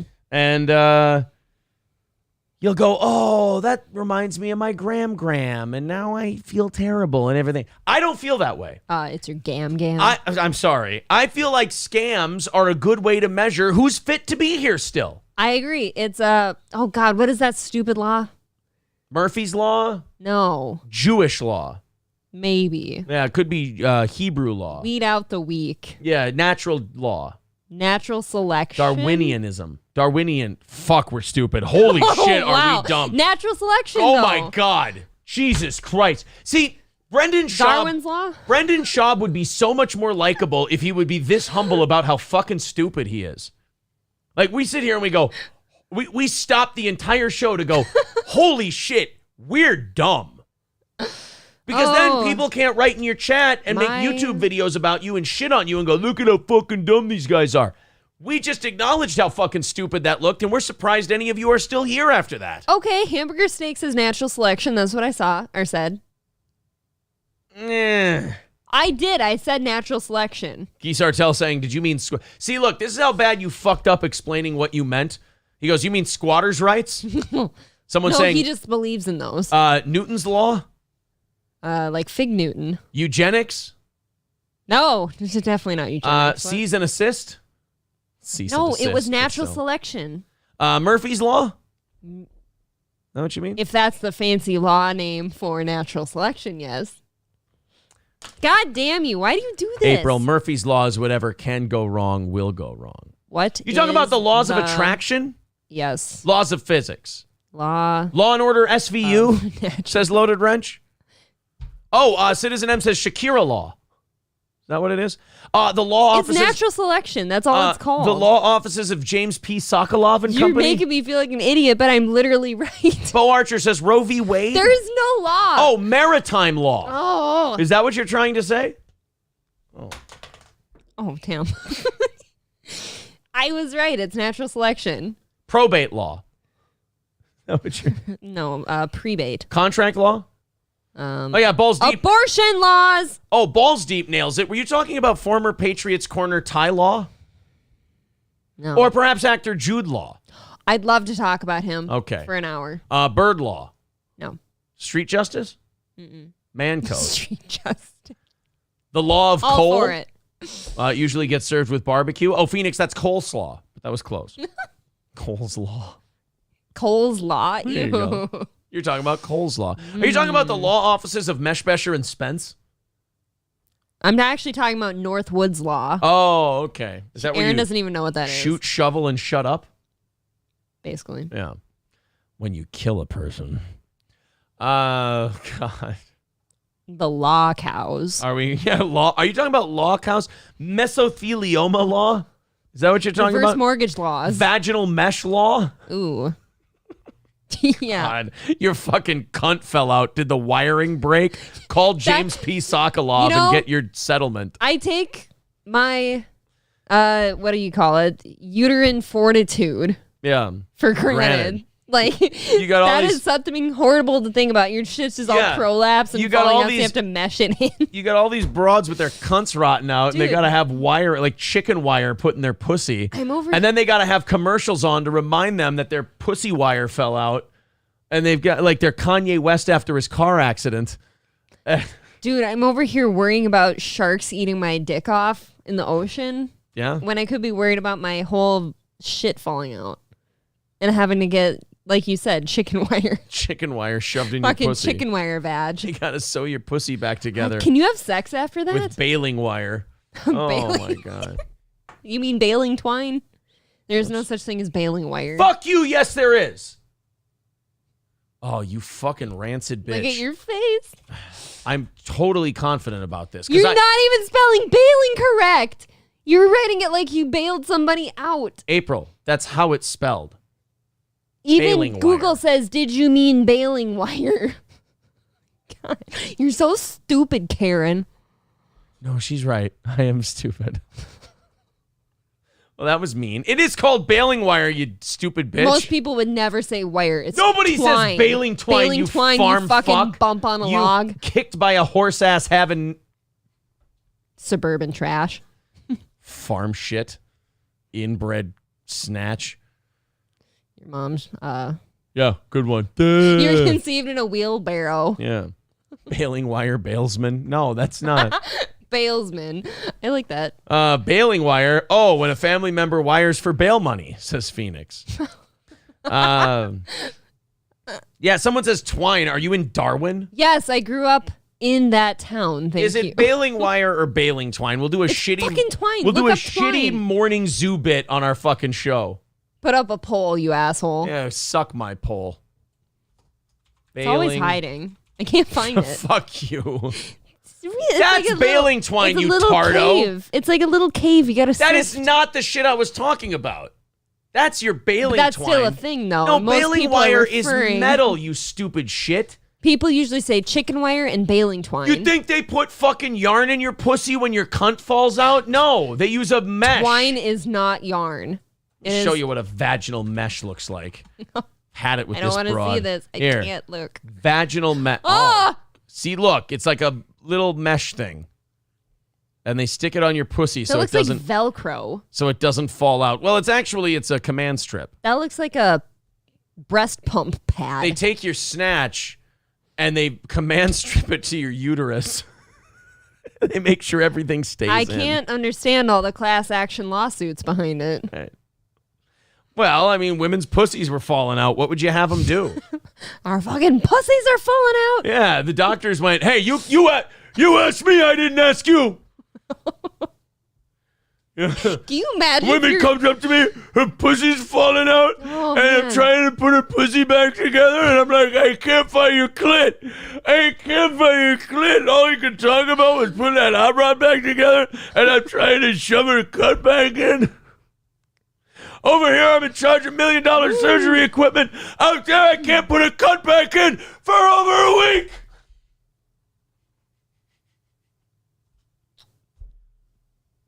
That was Rambo talking about vaginal mesh. What is a bastard in like farm terms? What is it? What kind of tool is a bastard? I don't fucking care. What does this have to do with the I funny saw thing? Small Town Gal did this thing. I love when Aaron takes on April with farm topics, and I had to do. But that's something. not why that was funny. That was funny because we were talking about vaginal I think mesh. one of the best bits we've done is what you do with farm crops, and Man, you were Jesse Ventura, I believe. This bitch doesn't even, like, she stumbles onto funny by accident, and I can guide her like a golden retriever with a blind man I'm not blind. to show her where the funny is. Ryobi says, your pussy drew first blood. It wouldn't be nothing, sir, if it wasn't for that king shit pussy. All it had to do was stay inside, sir, but it kept falling out. Can you imagine if your shit was just falling down your leg? Does it just hang out? They drew first labia, sir. They drew first labia. How does that happen? Oh. You put that pussy back in or I'll give you a mesh you wouldn't believe.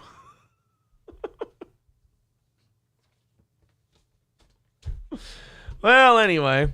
I'm just putting mine away for life now.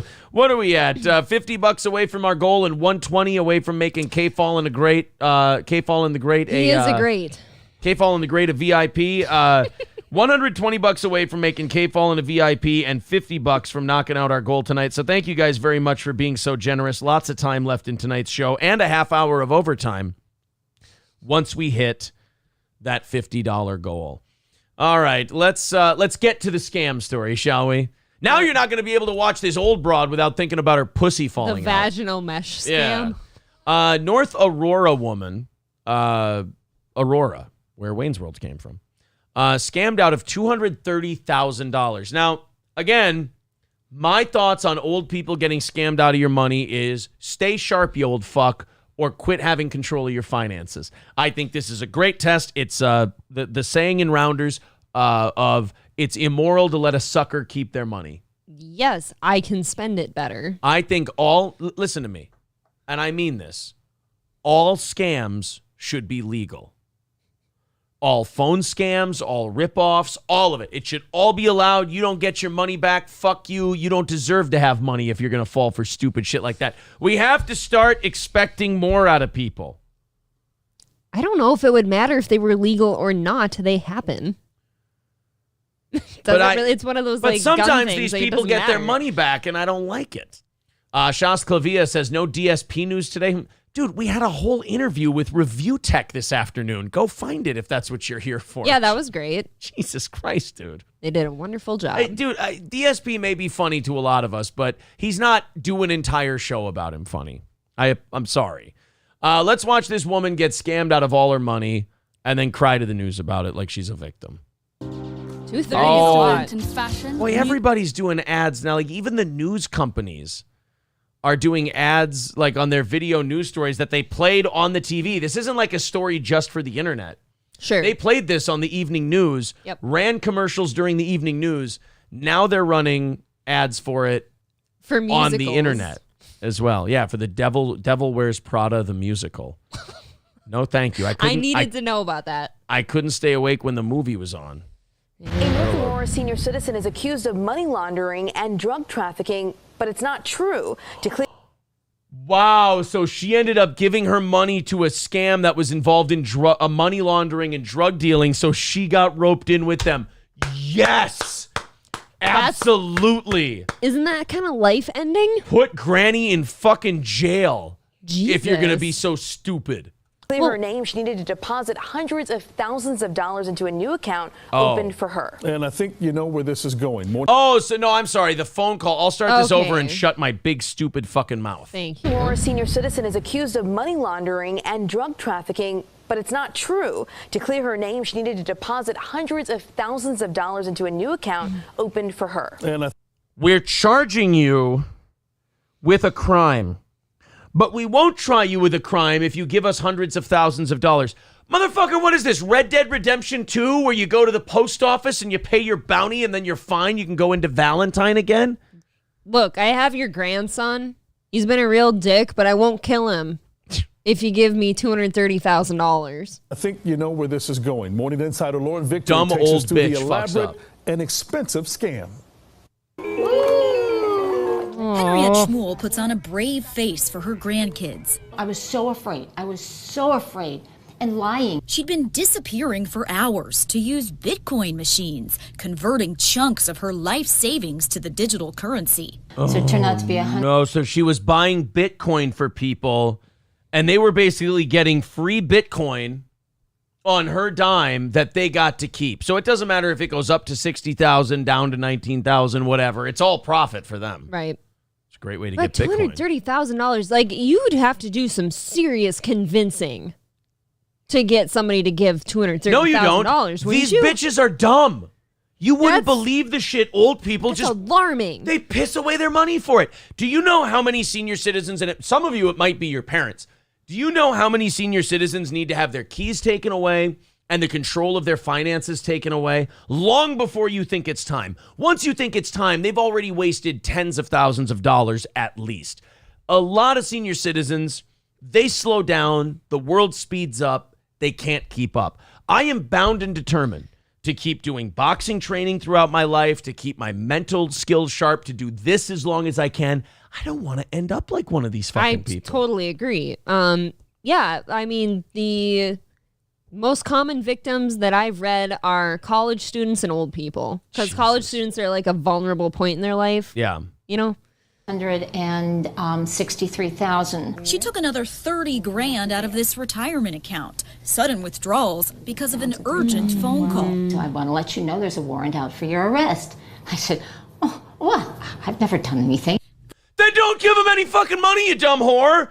Why are you doing... Oh, my... This is why I say scams should be legal. All of these people deserve all the pain and suffering they get for being so stupid. We've got to expect more out of people. We keep forgiving people for ignorance and stupidity, and then you wonder how we got here. Yep. Yes, you're kind of breeding stupid. Right. You're telling them it's okay. No, it's not okay. It's not even the scammer's fault that this happened to you. I would have ripped you off too if I known you were going to be such a mark. Well, she just had the answer right there. Like, oh, I didn't know I did anything wrong. Well, if you didn't do anything wrong, you know that, then sit tight for a minute. Yeah, then it's probably bullshit. And hey, lady, you're not a millionaire, so they're not going to call you and tell you they're charging you. You're a regular middle-class white person. They're going to break down your door, shoot your dog, and then take you to jail. Right. You're not paying your way out of things if there's a warrant. The man on the phone said he worked for Homeland Security. He provided his badge number and a warrant case number, telling Shmuel to call police if she didn't believe him. You know what you do then, stupid? You hang up the phone and you call the cops. Absolutely. By the way, thank you to I Sneeze with $25. He says it's for K Fallen. So we're $25 away from our goal. And we are also about $90 away from getting K Fallen a VIP. But if she did, I better take my lawyer with me because I was going to be arrested. The fake federal agent continued to communicate over the Telegram app. And this will never happen. You know, like Homeland Security does. They send you all kinds of messages through the Telegram app. This is just like stupid people. Like, ooh, I got a letter from the IRS and a phone call. And this is all before she gives them hundreds of thousands of dollars. Almost without hesitation. Like, oh my God, just don't arrest me. You fucking idiot. That is text, annoying. He told Shmuel she needed a new social security number because she's the victim of identity theft. All never times that's happened. You will quite literally never get a phone call or a text saying that. No. Before we change your social security number, we need to get your money out of your accounts to protect you. There's 20,000, there's another 20,000. When that ran out, 1,000, 500, 500, 500. She turned to gift cards. More than You're going to pay your way with Nordstrom Rack. The federal government takes payments in gift cards. Oh, yeah, to Nordstrom. How are any of you feeling sorry for this lady? I mean, maybe it's because my grandparents have been dead for like 20 years. I know, mine have been gone too. Maybe it's because my grandparents have been gone so long and I really just kind of have low patience for the... I have a lot of patience for regular stupidity. I mean, look at the shit we say on this show. But I have really low tolerance for like aggressive senior citizen, woe is me, I'm a fucking Remus, now help me out of it, stupidity. Remus is underused. Oh. than $17,000 worth anytime she protested. I'm saving you. I'm helping you out. And I went, oh my gosh, you know. Did you think this guy was your friend? Yeah. Until...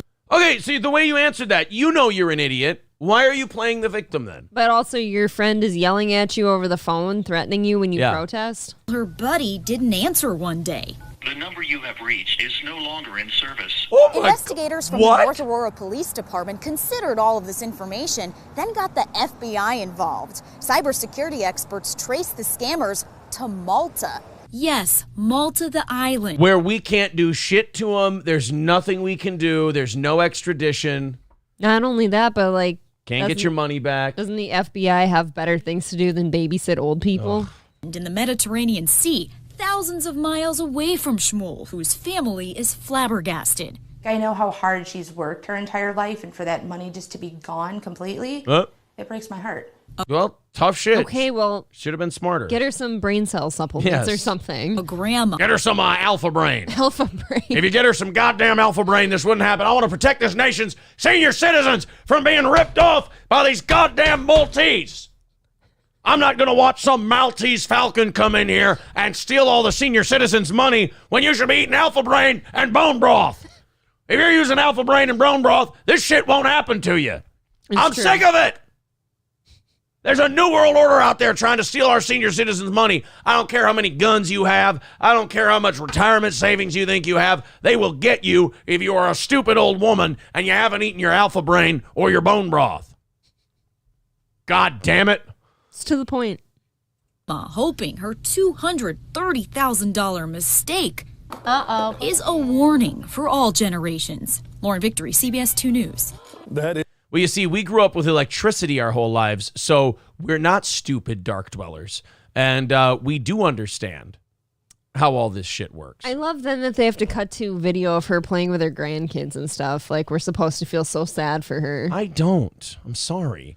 Raul with $4.99. He says, Baljeet is coming for our grandma's money. No kidding. Thank you. I think you're right.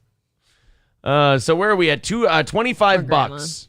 We are 25 bucks away from our goal today. And what did we say? 90 bucks? So now we're at 157 for K-Fall. So 90 bucks away from getting K-Fall in the Great a VIP. But only 25 bucks from us hitting our goal and doing an extra 30 minutes tonight. We've still got 50 minutes left in the show, so I have no problem. We'll knock that out. Granny says, I never had grandparents, but they paid $150K not to be gay in the 70s. Jesus. Johnny Chimpo says she got scammed by an island boy. Oh. I steal your grandma's cash. What are those two doing? Are they still a thing? You guys want to check in on the Island Boys during overtime? Get their attention. I want them on the phone. Get the Island Boys on the show? Yeah, I want to hear them talk. My favorite moment is when they got into it with George Janko on Logan Paul's podcast. I know.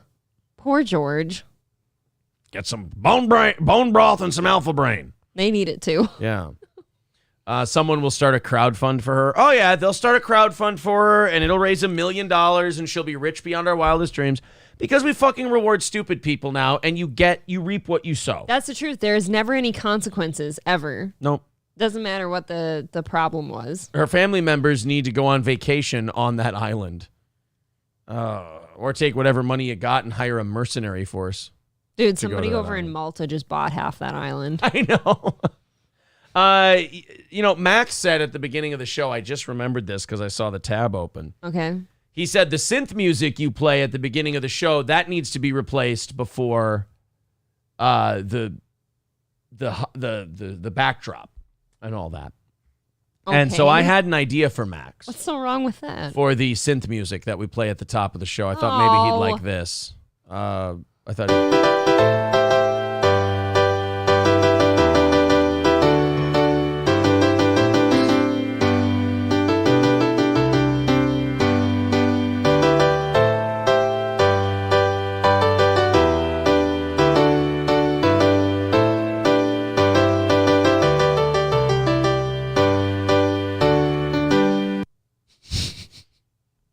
I'm so proud. Mandolin Rain? No? Adam Masirli says, have I missed Rich? No, the Rich video is up on our channel. We did it earlier today. The title of this video is about it. We recapped the interview earlier on. So let's just throw that link in the chat for everyone so they can watch it if they'd like to. Let's Balls deep to your song says, the fuck is this? It's a Mandolin Rain. Is there a MIDI version of that? Mandolin That was the MIDI version. Oh, that was it? Yeah, that was a piano. I wanted it to be a little more poppy than that. That was a piano version. Pop-esque. There you go. There's the link to the ReviewTech USA interview from earlier today. I wish we had more time with Rich. Do it again. I really enjoyed listening to the two of you, actually. We'll have him on. Hit it off very well. Rich is going to take somebody's second mic spot here in a minute. Well, here, I can try Mandolin Rain MIDI. I'll go back to my Tyvek suits. No, you won't. Yeah, this is a piano thing. All I have is piano tutorials. I feel like they could have done a better job with that. I'll tell you this. I got April to like a Eric Church song. I can't fucking talk today. He always spins shit. I like several Eric Church songs. I just don't suck his dick the way Aaron does. I suck it nice and sloppy.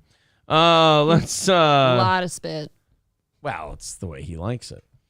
Taste Fairy says, be like Red Bar and play a bunch of obnoxious rap. Yeah, see, I don't like that. He's gotten bad at that, dude. It's really annoying. Yeah. I used to enjoy when he just played like Tappin' Skins music. I actually thought that was kind of fun and inside, but the new shit's annoying. I understand. Alpha Brain is actually Joe Rogan, not Alex Jones. Well, you know what I say. Fuck me running. Really?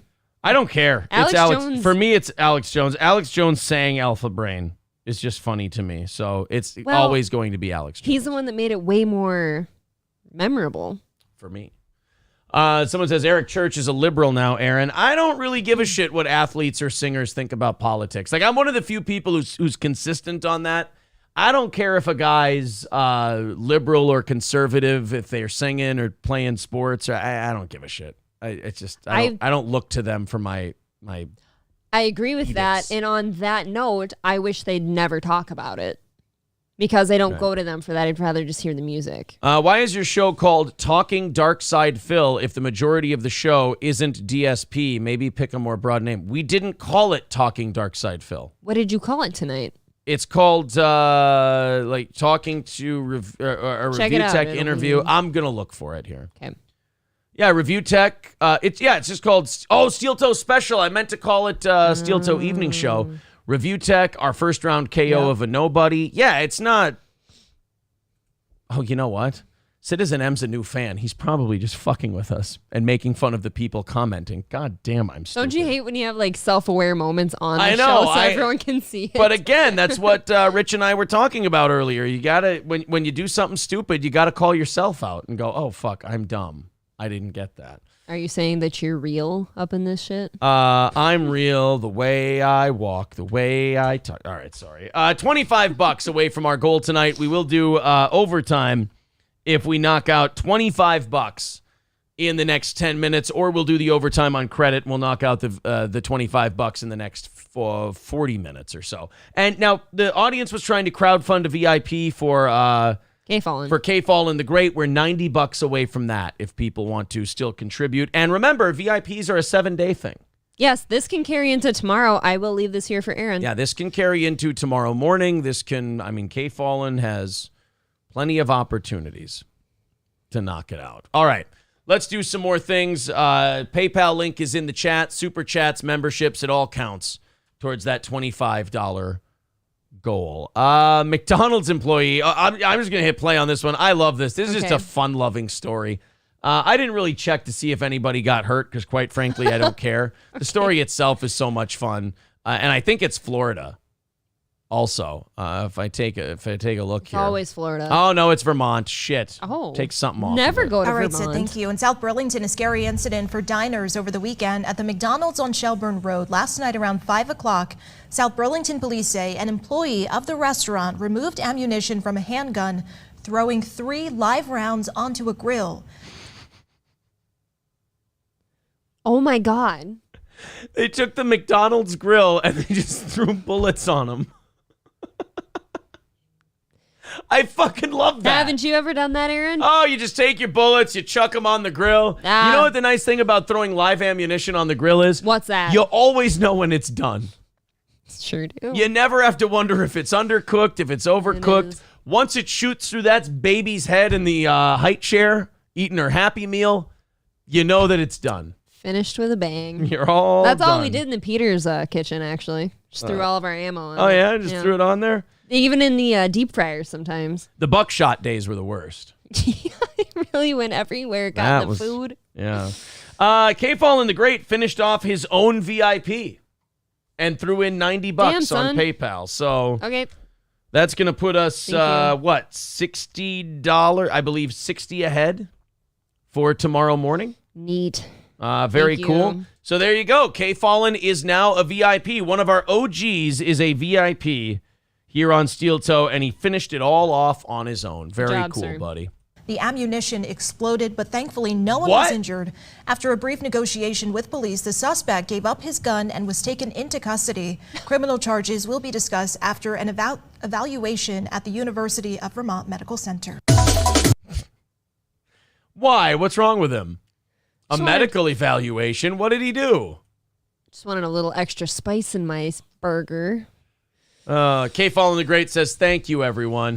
No, thank you, K-Fallin. Awesome for you to be so supportive of the show and yourself at the same time. Very cool. Yes. So K-Fallin's a VIP. We're, I did the math here. We're about $50 ahead because our goal was, we're $60 ahead because our goal was 25. All right, so we're $60 ahead for tomorrow morning's show. Can I have Kay Fallen's wife's hoodie? Says Rusty Grammer. Why would you? Hell. Why would you ask something like that? Oh, Carlos says yes. His old Facebook got hacked, so you can approve me in Towboys and axe the old account. Okay. We got nervous because I got like a request from him too, and I'm like, dude, he's been on here before. We're pushing 1,000 on that ReviewTech video tonight, so we'll just keep it up the way it is as a stream. If people have a tough time finding it, I'm sorry about that, but we do have that interview up in our videos, so you can check it out. And it looks like we'll have Unique on a interview special next. Yep. Maybe I do those weekly on Tuesdays at noon. Maybe I try to do one on Thursday. I don't know. But I definitely want to do more interviews. I like them. They're fun. Sure. I have a good time. You know, we get some creators our size on. I know who I work with best if we ever want to do any collaborations and stuff. I don't know. I enjoy it. Phoenix says if the people don't find it, they didn't look. All right. Hey, guys, remember, if you like the show, hit the subscribe button, smash that like button, and click the bell to get notifications. The like button's huge for getting that to show up in other people's feeds and whatnot, and the subscribe button is huge because we are getting dangerously close. Hit the subscribe button, smash that like button, and click the bell to get notifications. We are getting dangerously close to 4,000 subs. That's crazy. On this show. I'm checking every day to see how many subs we jumped up by. And we are under 200 away. Wow. From 4,000. To think that 3 months ago, we started this thing at like 1,100. And now 3 months later, we're pushing 4K. Not only that, but you and I just celebrated 3,700 this weekend, and it's Tuesday. I think we celebrated 3,700 like this week, even. This week, even. I thought it was Sunday. EB says the fry cook had enough of them making shitty Krabby Patties McDonald's called food. I love McDonald's. PH Cheddar says 3.79K. Don't fuck with me, pal. It says right here. Did somebody decide to be a dick? Nope. It's going up, actually. Suck my asshole. Make sure you like the video. Make sure you hit subscribe. It does help us out a ton. Yep. And we do appreciate it. We're going to talk more about this tomorrow. But did you guys see Aaron Rodgers showing up for camp today? Yes, I loved it. It's the most I've ever liked Aaron Rodgers. I wish I didn't like Aaron Rodgers so much for this, but I had no shame. Aaron Rodgers showed up to report for Packers. Is it mini camp or training camp? I think it's training camp. It's training. And he showed up. Someone said Packers quarterback Cameron Poe Rodgers is ready for camp. It is uncanny how much he looks like Cameron Poe from Con Air. There's no way he didn't do that on purpose. Dude, no way. I don't know what's cooler, if he did or if he didn't. I'm not sure. I don't think either one makes him not cool. Yeah. I got a very special guest on the line that I think I may want to talk to. However, I am not hooked up to the Roadcaster. The phone isn't hooked up to the Roadcaster at the moment. So maybe what I'm gonna put this person through in just a moment here, but he may have to hang up and call back because usually when we set this up in the middle, it's in one channel. Hello, sir. Identify yourself. It's Calpo. What's happening, big shooter? Calpo, I tell you what, buddy, you need to hang up and call back because I wasn't hooked into the Bluetooth, so you're in one channel at the moment. All right. How long will it take? About 2 minutes or what? Just call right back right now. We just need to reset it for the levels. I understand. All right, call right back. Thank you. Friend of the show, Calpo, just wants to call in. Let's get Calpo's analysis on how he feels the show's going and everything else. I can't wait.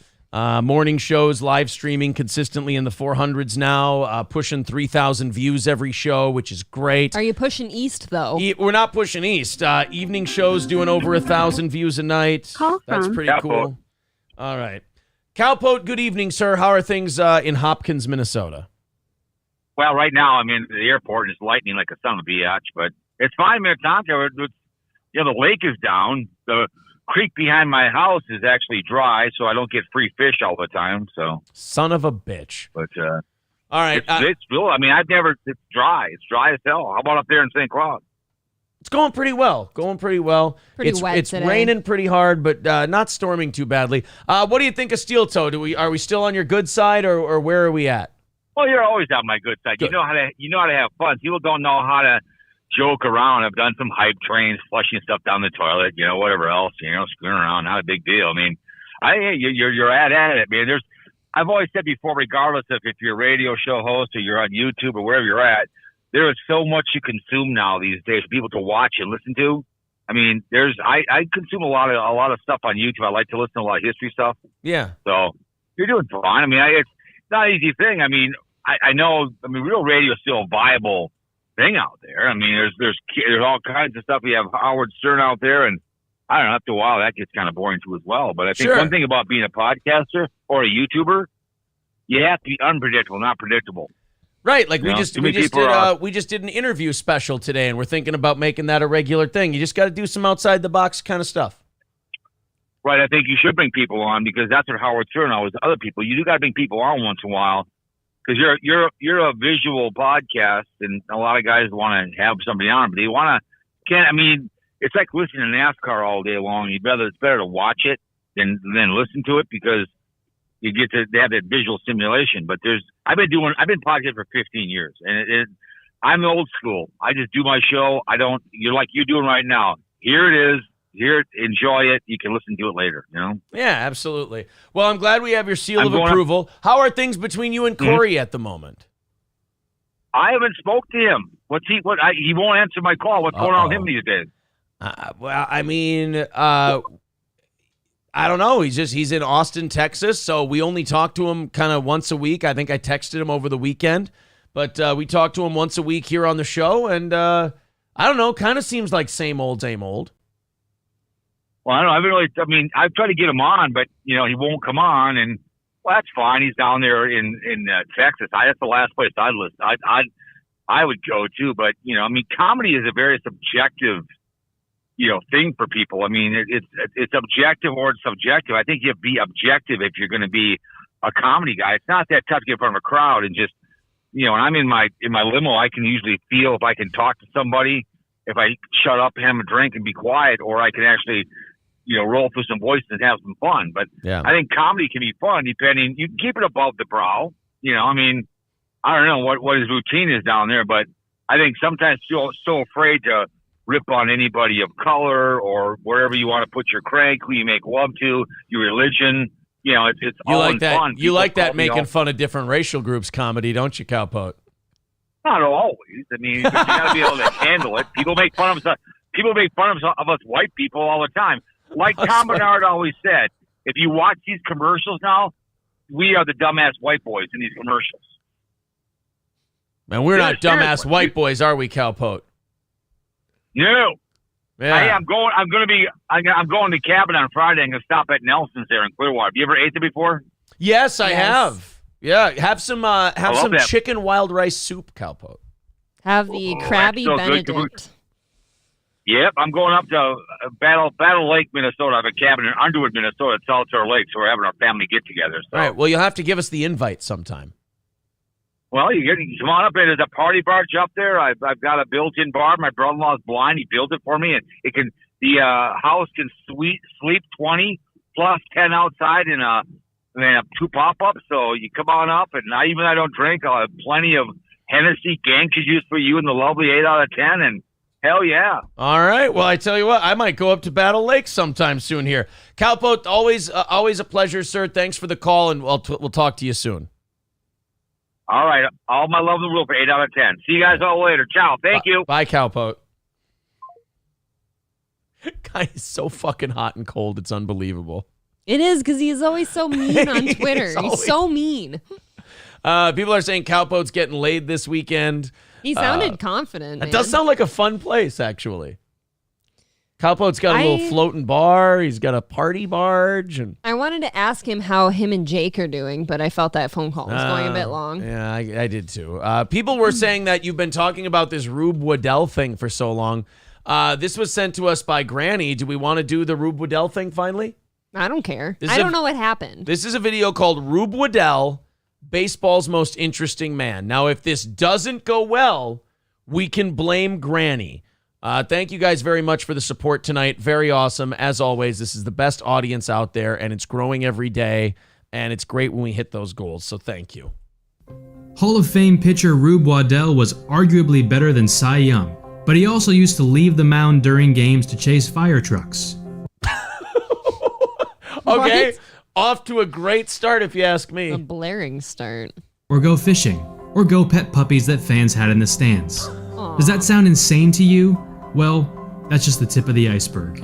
Here's a crash course on your new favorite baseball player of all time. Rube Waddell was born George Waddell in October of 1876. Now, before we go any further, I want to mention that his nickname Rube in our present era would never be acceptable. But that is what he'd come to go by. It will become clear to you that George Waddell suffered from some mental disability that was never diagnosed. Though that adds an element of tragedy to— Yeah, in 1876, you were just fucked up. Yeah, you didn't have mental illness back then. You were, I think in 1876, the term they would use is you were touched. You were touched, that sounds about right. Or they just called you Lenny. Yeah. At all times. Actually, medically, what they used to call mentally retarded people was mongoloid idiot. Not all there. No, on their birth certificate, like under the defects, it would be mongoloid idiot. I feel like I don't believe you. That 1,000% true. In fact, is that on yours? Yes, Waterhead was on that. I don't know why. Waterhead. No, we'll look it up after this Rube Waddell thing. It will shock you up until what year they used mongoloid idiot or mongoloid. That's kind of crazy on that thing. But let's go back to Rube Waddell. To this tale, the shortcomings of his era also enabled him to become a Major League Baseball Hall of Famer and a genuine hero. That's true, and I'm sorry to pause this so much. I'll let it run, but it is amazing. Like, do you ever think about that, how sometimes we maybe overdiagnose these kids, and then we put them in special needs and all this stuff, and we're missing out on a few Rube Waddells or Forrest Gump, where if we just would have pretended they didn't have anything, they'd maybe achieve more, and that you're kind of limiting these kids to begin with by going, nope, just put them in a special class where they don't learn as much, and all of that. No, overdiagnosing is for sure a thing, and then over-medicating and over-coddling because something's wrong with the kid, of course, and then they don't go explore. Could have a Rube Waddell on your hands. Yeah. Waddell grew up on a farm in northeastern Pennsylvania and never had any sort of formal education. There are two different stories about how he strengthened his throwing arm and learned to pitch. One is that his favorite childhood hobby was throwing rocks at birds, and two, he used to throw rocks at cows who were trying to eat seeds off the farmland before they were fully planted. So you'd have this little retarded kid. So he's just chucking rocks at things, and he becomes like super strong and becomes a major league pitcher. So he's into animal abuse, and is that where the certain type of strength came from? Yeah. Do you think that maybe, like, if he were, I'd like to just like have him do a game in 1900, but like the interviewer is like a 2022 ESPN person, like, Rube, how'd you get so strong? He's like, oh, well, when I lived on the farm, I used to throw rocks at chickens, and I used to chuck rocks at the heads of cows that were eating our seed grain. All right, back to you in the studio. That's Rube Waddell, who threw his third no-hitter of the season today. New meaning to our word strength. It's Rube strength. Rube strength. Now, all of a sudden, you've just got, like, you know how kids like to copy their favorite athletes? All of a sudden, you're just going to see an outgrowth of children chucking rocks at domesticated animals trying to become major league pitchers, like their buddy Rube Waddell. Animal abuse goes up through the roof. Either way, Rube Waddell learned to pitch by throwing rocks at animals, and he was soon dominating the mound in his local youth baseball leagues. When he was 19, his natural pitching ability and raw power earned him a spot on a local semi-pro team. He was extremely talented, but he also didn't really know the rules of baseball. He just throws things. It's kind of like when they teach like a 7'7" Ugandan how to play basketball, and he's just kind of like he gets it, and he just goes, I got the rebound here. Why are they Ugandan? Because they're always freakishly tall for some reason. If a ball was hit back to him, he routinely fired the ball at the hitter running down the first base. Rube Waddell would treat the runner like he was a chicken on the farm and just chuck the fucking ball at his head. Hey, but did it work? Yeah. Did they get the guy? Instead of throwing it to his first baseman. When his manager asked him about it, he said, hit the batter and he's out where I come from. The cows tip over, so does he. Dude, I'm immediately making him my new favorite athlete. I want a Rube Waddell jersey. This is pretty great. He got over that hurdle and learned to throw the ball to first base. Waddell was offered a job with the Franklin Braves. Once he arrived in Franklin, his lack of education was, let's say, apparent, instantly earning him the nickname Rube. What is with, I know that Nazis weren't around back then. What's with the fucking Nazi salute at second base? I don't know. I mean, obviously this is like 1900s, so it's not. That is uncanny, though. It's odd. God, the Nazis copied everything from us. Eugenics. I mean, look at this shit. It's the same thing. Apparent, instantly earning him the nickname Rube, courtesy of his catcher Jack Nelson. The name would stick for the rest of his days. It was also in Franklin that Rube's legendary antics would begin. Though he was almost an unspeakably good pitcher, Rube would often be halfway through pitching a game and then just wander off the mound and not return. Just fuck off and leave. For a second, though, that'd be a great life. You've got this killer job that you don't even understand how good it is. You're better than everybody at it. You can just leave, and because you're better than everybody, there's no consequences. Right. He'd never blow all his money because he probably doesn't like expensive things. He'd buy, like, Skittles. No, he likes rocks. Yeah, rocks are free. Babe, did you just say he'd buy Skittles? Yeah, he'd buy a bunch of Skittles. How old are Skittles? Probably about 100 years old. Look that shit up. I bet you Skittles. Do you think he had Skittles in his tummy? M&M's. I bet you they were around in 1900. I bet a Hershey bar. Okay, fine. Fuck me. You ate Hershey bars then. Skittles. I'll make your head crunch. How's that for a candy? Make your head crunch. Sometimes he went fishing. Sometimes he just walked off the mound and headed to a bar. Sometimes he would get distracted by dogs in the stands and leave the mound to play with them. So cute. I want him. I want a Rube Waddell jersey. I wrote it down, damn it. Most alarmingly, if a fire truck ever drove by the stadium, Rube would dart off the mound and chase after it. He'd run off the mound, run out of the stadium, and chase fire trucks.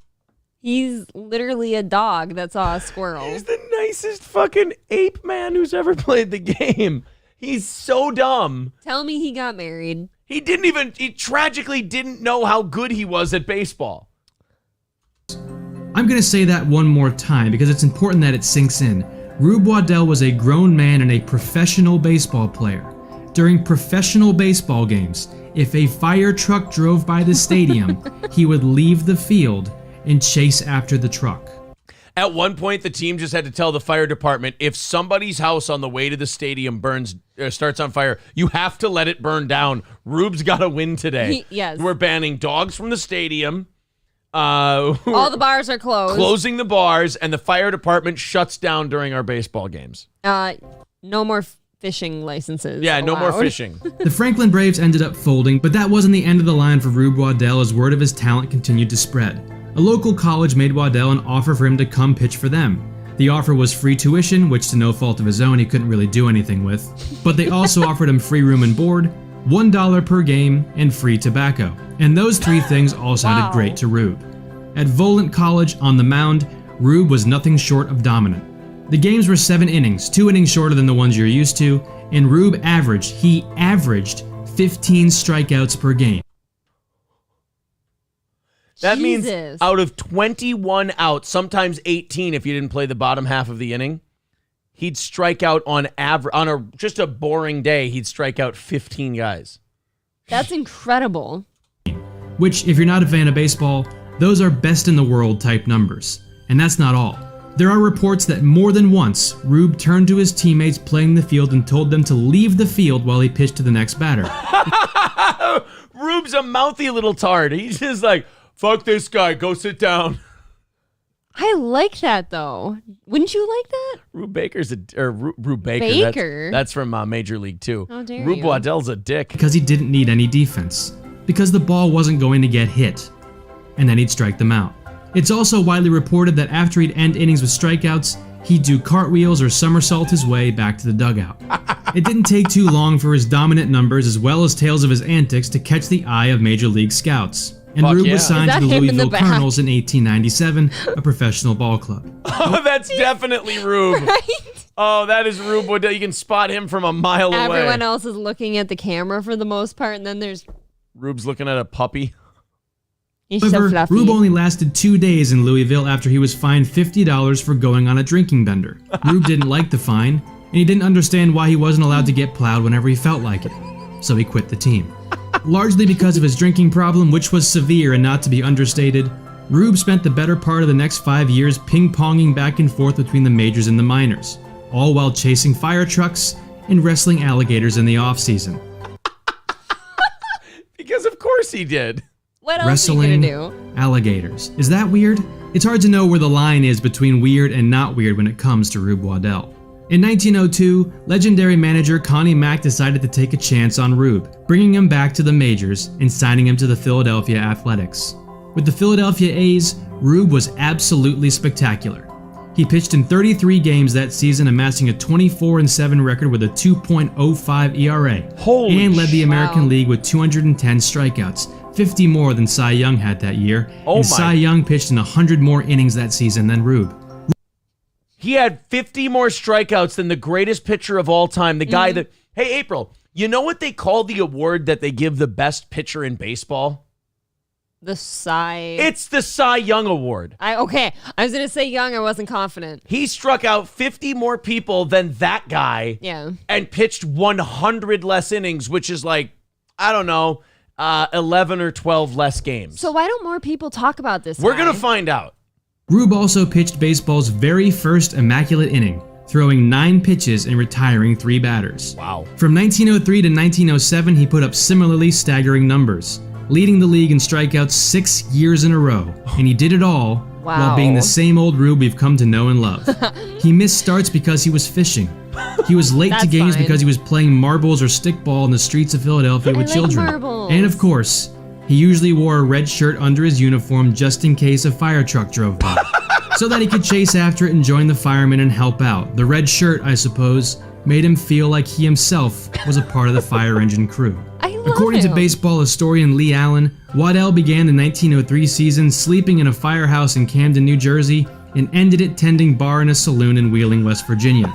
In between those events, he won 22 games for the Philadelphia Athletics, toured the nation in a melodrama called The Stain of Guilt, courted, married, and became separated from May Wynn Skinner of Lynn, Massachusetts, saved a woman from drowning, accidentally shot a friend through the hand, and was bitten by a lion. That's right, Rube's undeniable talent and the legend of his antics made him so famous that he even tried his hand at acting in a touring play. Which one's him? The audience loved his performance, but it was likely a nightmare for the other actors because Rube improvised every single one of his lines. He couldn't remember a script, so he just went off. Look at the varying sizes of these people. I know. That's when you were... That's actually scary. That's when freaks were allowed to have jobs. We didn't overprotect them, and they got to make money doing this shit. Is that him on the left? I think that might be him. I think that's Rube. I don't know. Since he couldn't remember even one word of the script. And yes, apparently he was bitten by a lion. Somehow. There are no articles or first-hand accounts that tell exactly how that happened, just that it did. But since this is Rube Waddell we're talking about, literally anything is possible. It's also worth noting that during this time, Rube's contract with the ball club included a, quote, "no eating crackers in the bed" clause. It used to be common for players to share beds on the road, and Rube's bedmate, Ozzie Schreckenghost, could never get any sleep because Rube was always eating crackers and getting crumbs all over the bed. The American League strikeout leader. As quickly as Rube Waddell rose to stardom and national acclaim, he fell. In the end, his antics, on the field and off, and his severe alcohol abuse led to his demise, as it normally does. By the end of 1907, his performance on the mound severely waned and only went downhill for the next 3 years. He pitched his final major league pitch in 1911. In 1912, Rube was living in Kentucky when a nearby dam collapsed. Given his background of chasing fire trucks, it should come as no surprise that Waddell immediately jumped into action trying to help however he could. He saved several people from drowning, he pulled people from damaged homes to safety, he worked tirelessly in the frigid waters to stack sandbags.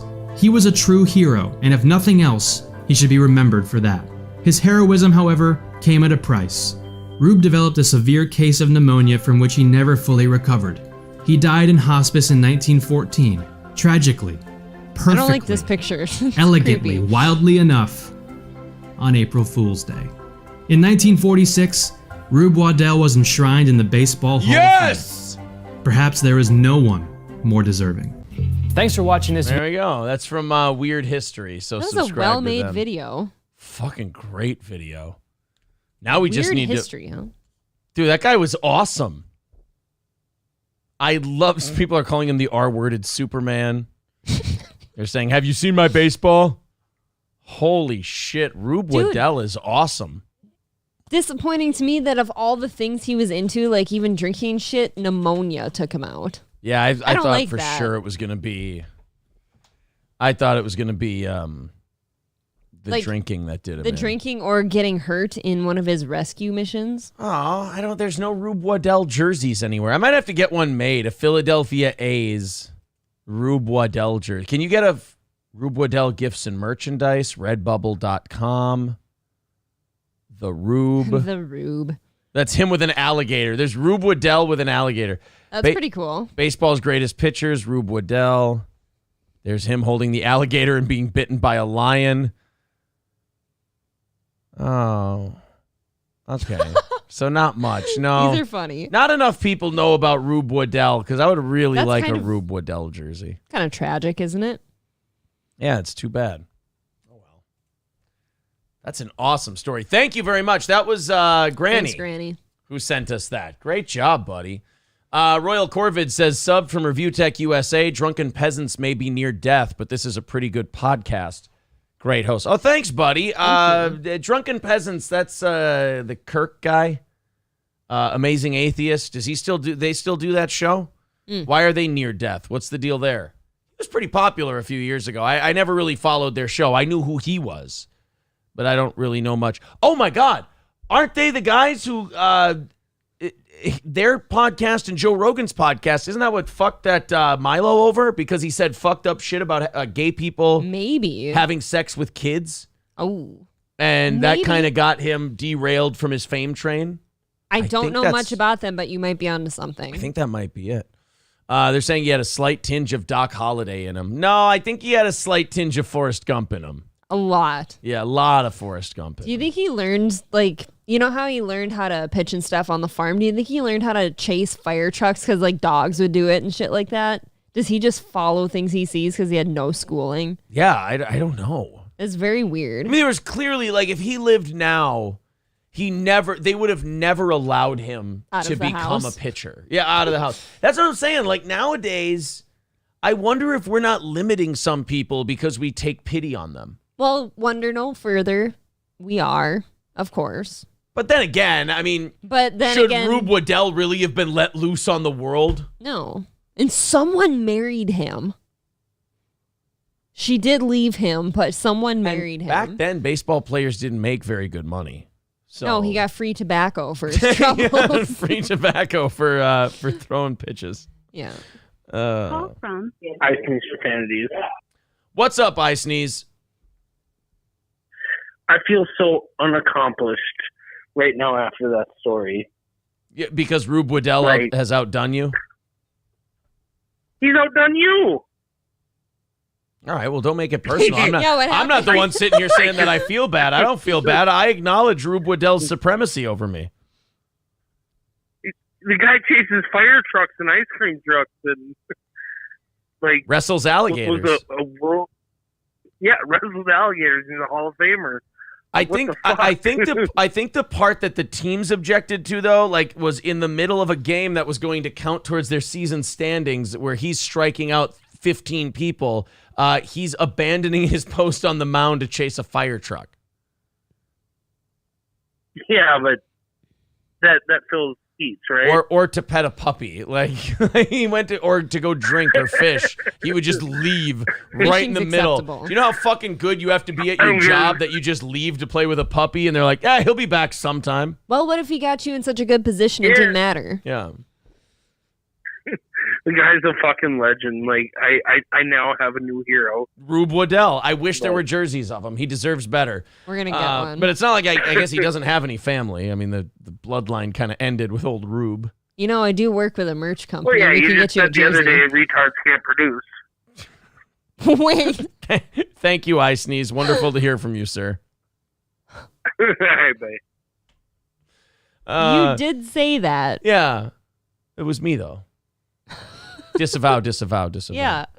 Granny says, after doing more research, he punched the lion in the face. That's why he was bitten. Okay, well, then there you go. There's a reason why Rube got bitten by the lion. Interesting. Wydat says, this guy missed that Rube saved a bunch of lives. That's true, too. Rube rescued a bunch of people in that dam collapse and then got pneumonia. He died on a Tuesday. I don't like that, like, heroes like that were so interesting go out with the saddest, like, reasons. Like, pneumonia. I think that's my favorite. That's now my favorite sports story. Sure. It now beats out Buzkashi for me because well, that's not a specific story. Really, I think Buzkashi is my favorite sports story I've ever seen. Before that, I mean, it's pretty good, but it's not about a certain person. People are pointing out that like every bad thing that Rube like did or thing that looks a little iffy, he did to save people. So Dave's saying he probably punched the lion to save someone. That is true. What if there was a baby? Yeah. Well, he's no Roberto Duran. Roberto Duran would have knocked out the lion. After all, Roberto Duran knocked out a horse. It's a bad motherfucker, that Roberto Duran. Oh, yeah. Royal Corvid says, I didn't still catching up on RTUS streams. It died after the Drunken Peasants podcast died after the Kirk brothers left. No one knows for sure, but they moved and quit the show. Also, yes, about Milo. We were there. Okay, so that is the show that Milo was on that kind of started the descent, if you will. Well, we still got about 5 minutes left in the show. I do want to thank you guys because you're starting us $60 ahead for tomorrow's goal. And tomorrow night, I want you guys to make sure you're here tomorrow night because tomorrow night is the prize show. If you've never watched a Steel Toe prize show, it's utter chaos from start to finish. Everybody who's a member is in a $100 drawing. Everyone who is a VIP is in a $100 drawing. And we have a $15 PayPal or $20 Super Chat offer where we give you 2 of these 5.5-inch vinyl stickers. And with those stickers comes a free entry into a $250 drawing that night. So for the $15 on PayPal that night, not now, you get 2 of these sent to you for free. And these are $8 on the website. You got it. So you get $16 worth of prizes for your $15, but also you get entered in a $250 drawing that night for free. So that's a pretty good deal. And if you win the drawing, you can either have us send you $250 or you can become a Steel Toe VIP. It's totally up to you. Now, what I would personally do, I would take the VIP thing because then every other prize show, I don't have to keep re-entering. Right. I'm automatically in a $100 drawing, but who knows? Who knows? With a couple. So thank you guys very much for all your support tonight. And thank you guys for teaming up to get K-Fallin a VIP. That's cool. That's very cool. And remember to go on Eventbrite, search Steel Toe Morning Show, and get tickets to our anniversary show at Stoney's for next Saturday. We'd like to sell that thing out. We'd like to fill up the cornhole tournament. You guys can also sign up for that at the event because it looks like we'll have some spots open. But make sure you reserve as early as possible. Y'all know Rube would donate at least 2 paychecks if he was alive and here today as a fan. Rube's one of those guys I'd have to stop from donating. Yep. Super fan. How much money did a baseball player make in 1903? Salary in 1903. Oh, in 1904, the highest pay annual salaries was $5,000. No, so we're going back so far. There's no data for some years. MLB annual salary leaders since 1874. So if we go down here, let's go right around when Rube Waddell was playing. So about between 5 and 85. So let's call it $7,000. Now we got to go to an inflation calculator and find out what that is today. Ty Cobb had a solid $9,000 in 1910. Ty Cobb made a shitload of money. He was mad at baseball players because they were so stupid. Because he was like, baseball players can make big money. That's in that movie Cobb. I think he was just mad. That guy's wild. 1903, $7,000. Oh, they can't go back that far? Oh, 1913. Ooh. Really? All right, let's that go. Would 10 years is going to make a big difference. Holy shit, $7,000 in 1913 would be $209,000 today. So it's probably even more a decade before that. I'm sure. You know what? If we go to a better inflation calculator, we'll be able to find that. We'll figure that out. Oh, this one only goes to 2013 as well. Maybe there wasn't enough documented back then. Well, you had the Federal Reserve in 1913. So maybe... Yep, this only goes to 1914. So you can't. Here, I'll use my phone. My phone has one where you can type in any year you want. I have a better inflation calculator than everyone else. Inflation calculator, 7,000 in 1903, $220,000. So that was about right. It's pretty cool. So Rube probably made the equivalent of about 100, anywhere from 100 to 200 grand. Yeah, for his trouble. That's not bad. For a giant ape man. Walking off and drinking all the time. Yeah. How much did Ty Cobb make if he was making $9,000? $9,000 in 1910. Ty Cobb made about $300,000 a year. So that's awesome. He was fucking everybody up money-wise. 9,000. How high did he get? Because I'm sure he made 15,000 in 1914. Ty Cobb 20 in 1916. Ty Cobb was the guy who got everybody paid, and he was making $20,000 every year. Yeah, he's the highest every single year there for a long time. Until Babe Ruth came along, and then doubled what everybody was making because everybody wanted to go watch Babe Ruth. Look at that. When Babe Ruth left the game, the salary went down to $30,000 from $50,000. So what was Ty Cobb making at the end? $20,000? This is very interesting. So Ty Cobb was making $20,000 in 1915. So when they list Babe Ruth and Tris Speaker under that too, that must mean they were making all the same at that year? Because they're listed in that same spot? They're even. They're equal. 20,000 in 1916. Those guys were making $500,000 a year. I mean, not anywhere close to what it is now, but I mean, good money. You'll be taken care of. Yeah, they'll be okay. So Ty Cobb looks like he made about $5 to $10 million during his career. Ty Cobb invested in Coca-Cola, and he was in on oil companies and steel companies. Like, Ty Cobb died a very wealthy man. Very wealthy. That movie just gives me an off-putting feeling about him, though. He was a piece of shit. I don't like him very much. He was not a good guy. Very funny. He's talking shit about Babe Ruth. They made Yankee Stadium with a 300-foot left field for him. My sister Gladys could have hit over that. And his biographer goes, "Oh, come on, Ty. The guy hit over 700 home runs. Don't you have anything nice to say about him?" And he thinks about it. He goes, "He ran okay for a fat man." That's what he had to say for Babe. So anyway. That was very interesting. I like looking back. That Rube Waddell thing, I knew that was going to be okay, but it was way better than I thought it was going to be. Well, thank you guys very much. Awesome for you to join us tonight, to help us hit that goal, to get an OG of this show, a VIP, and to put us $60 ahead for tomorrow so we have an easier time in the morning show. Go watch the ReviewTech USA interview today. I want to do more specials like that. I think they're really cool. They're fun to do. I like doing interviews. And we will talk to you tomorrow morning at 6 a.m. And then tomorrow night, make sure you're here for the prize show. That'll be a lot of fun. April, thank you very much. Thank you. And to the rest of you,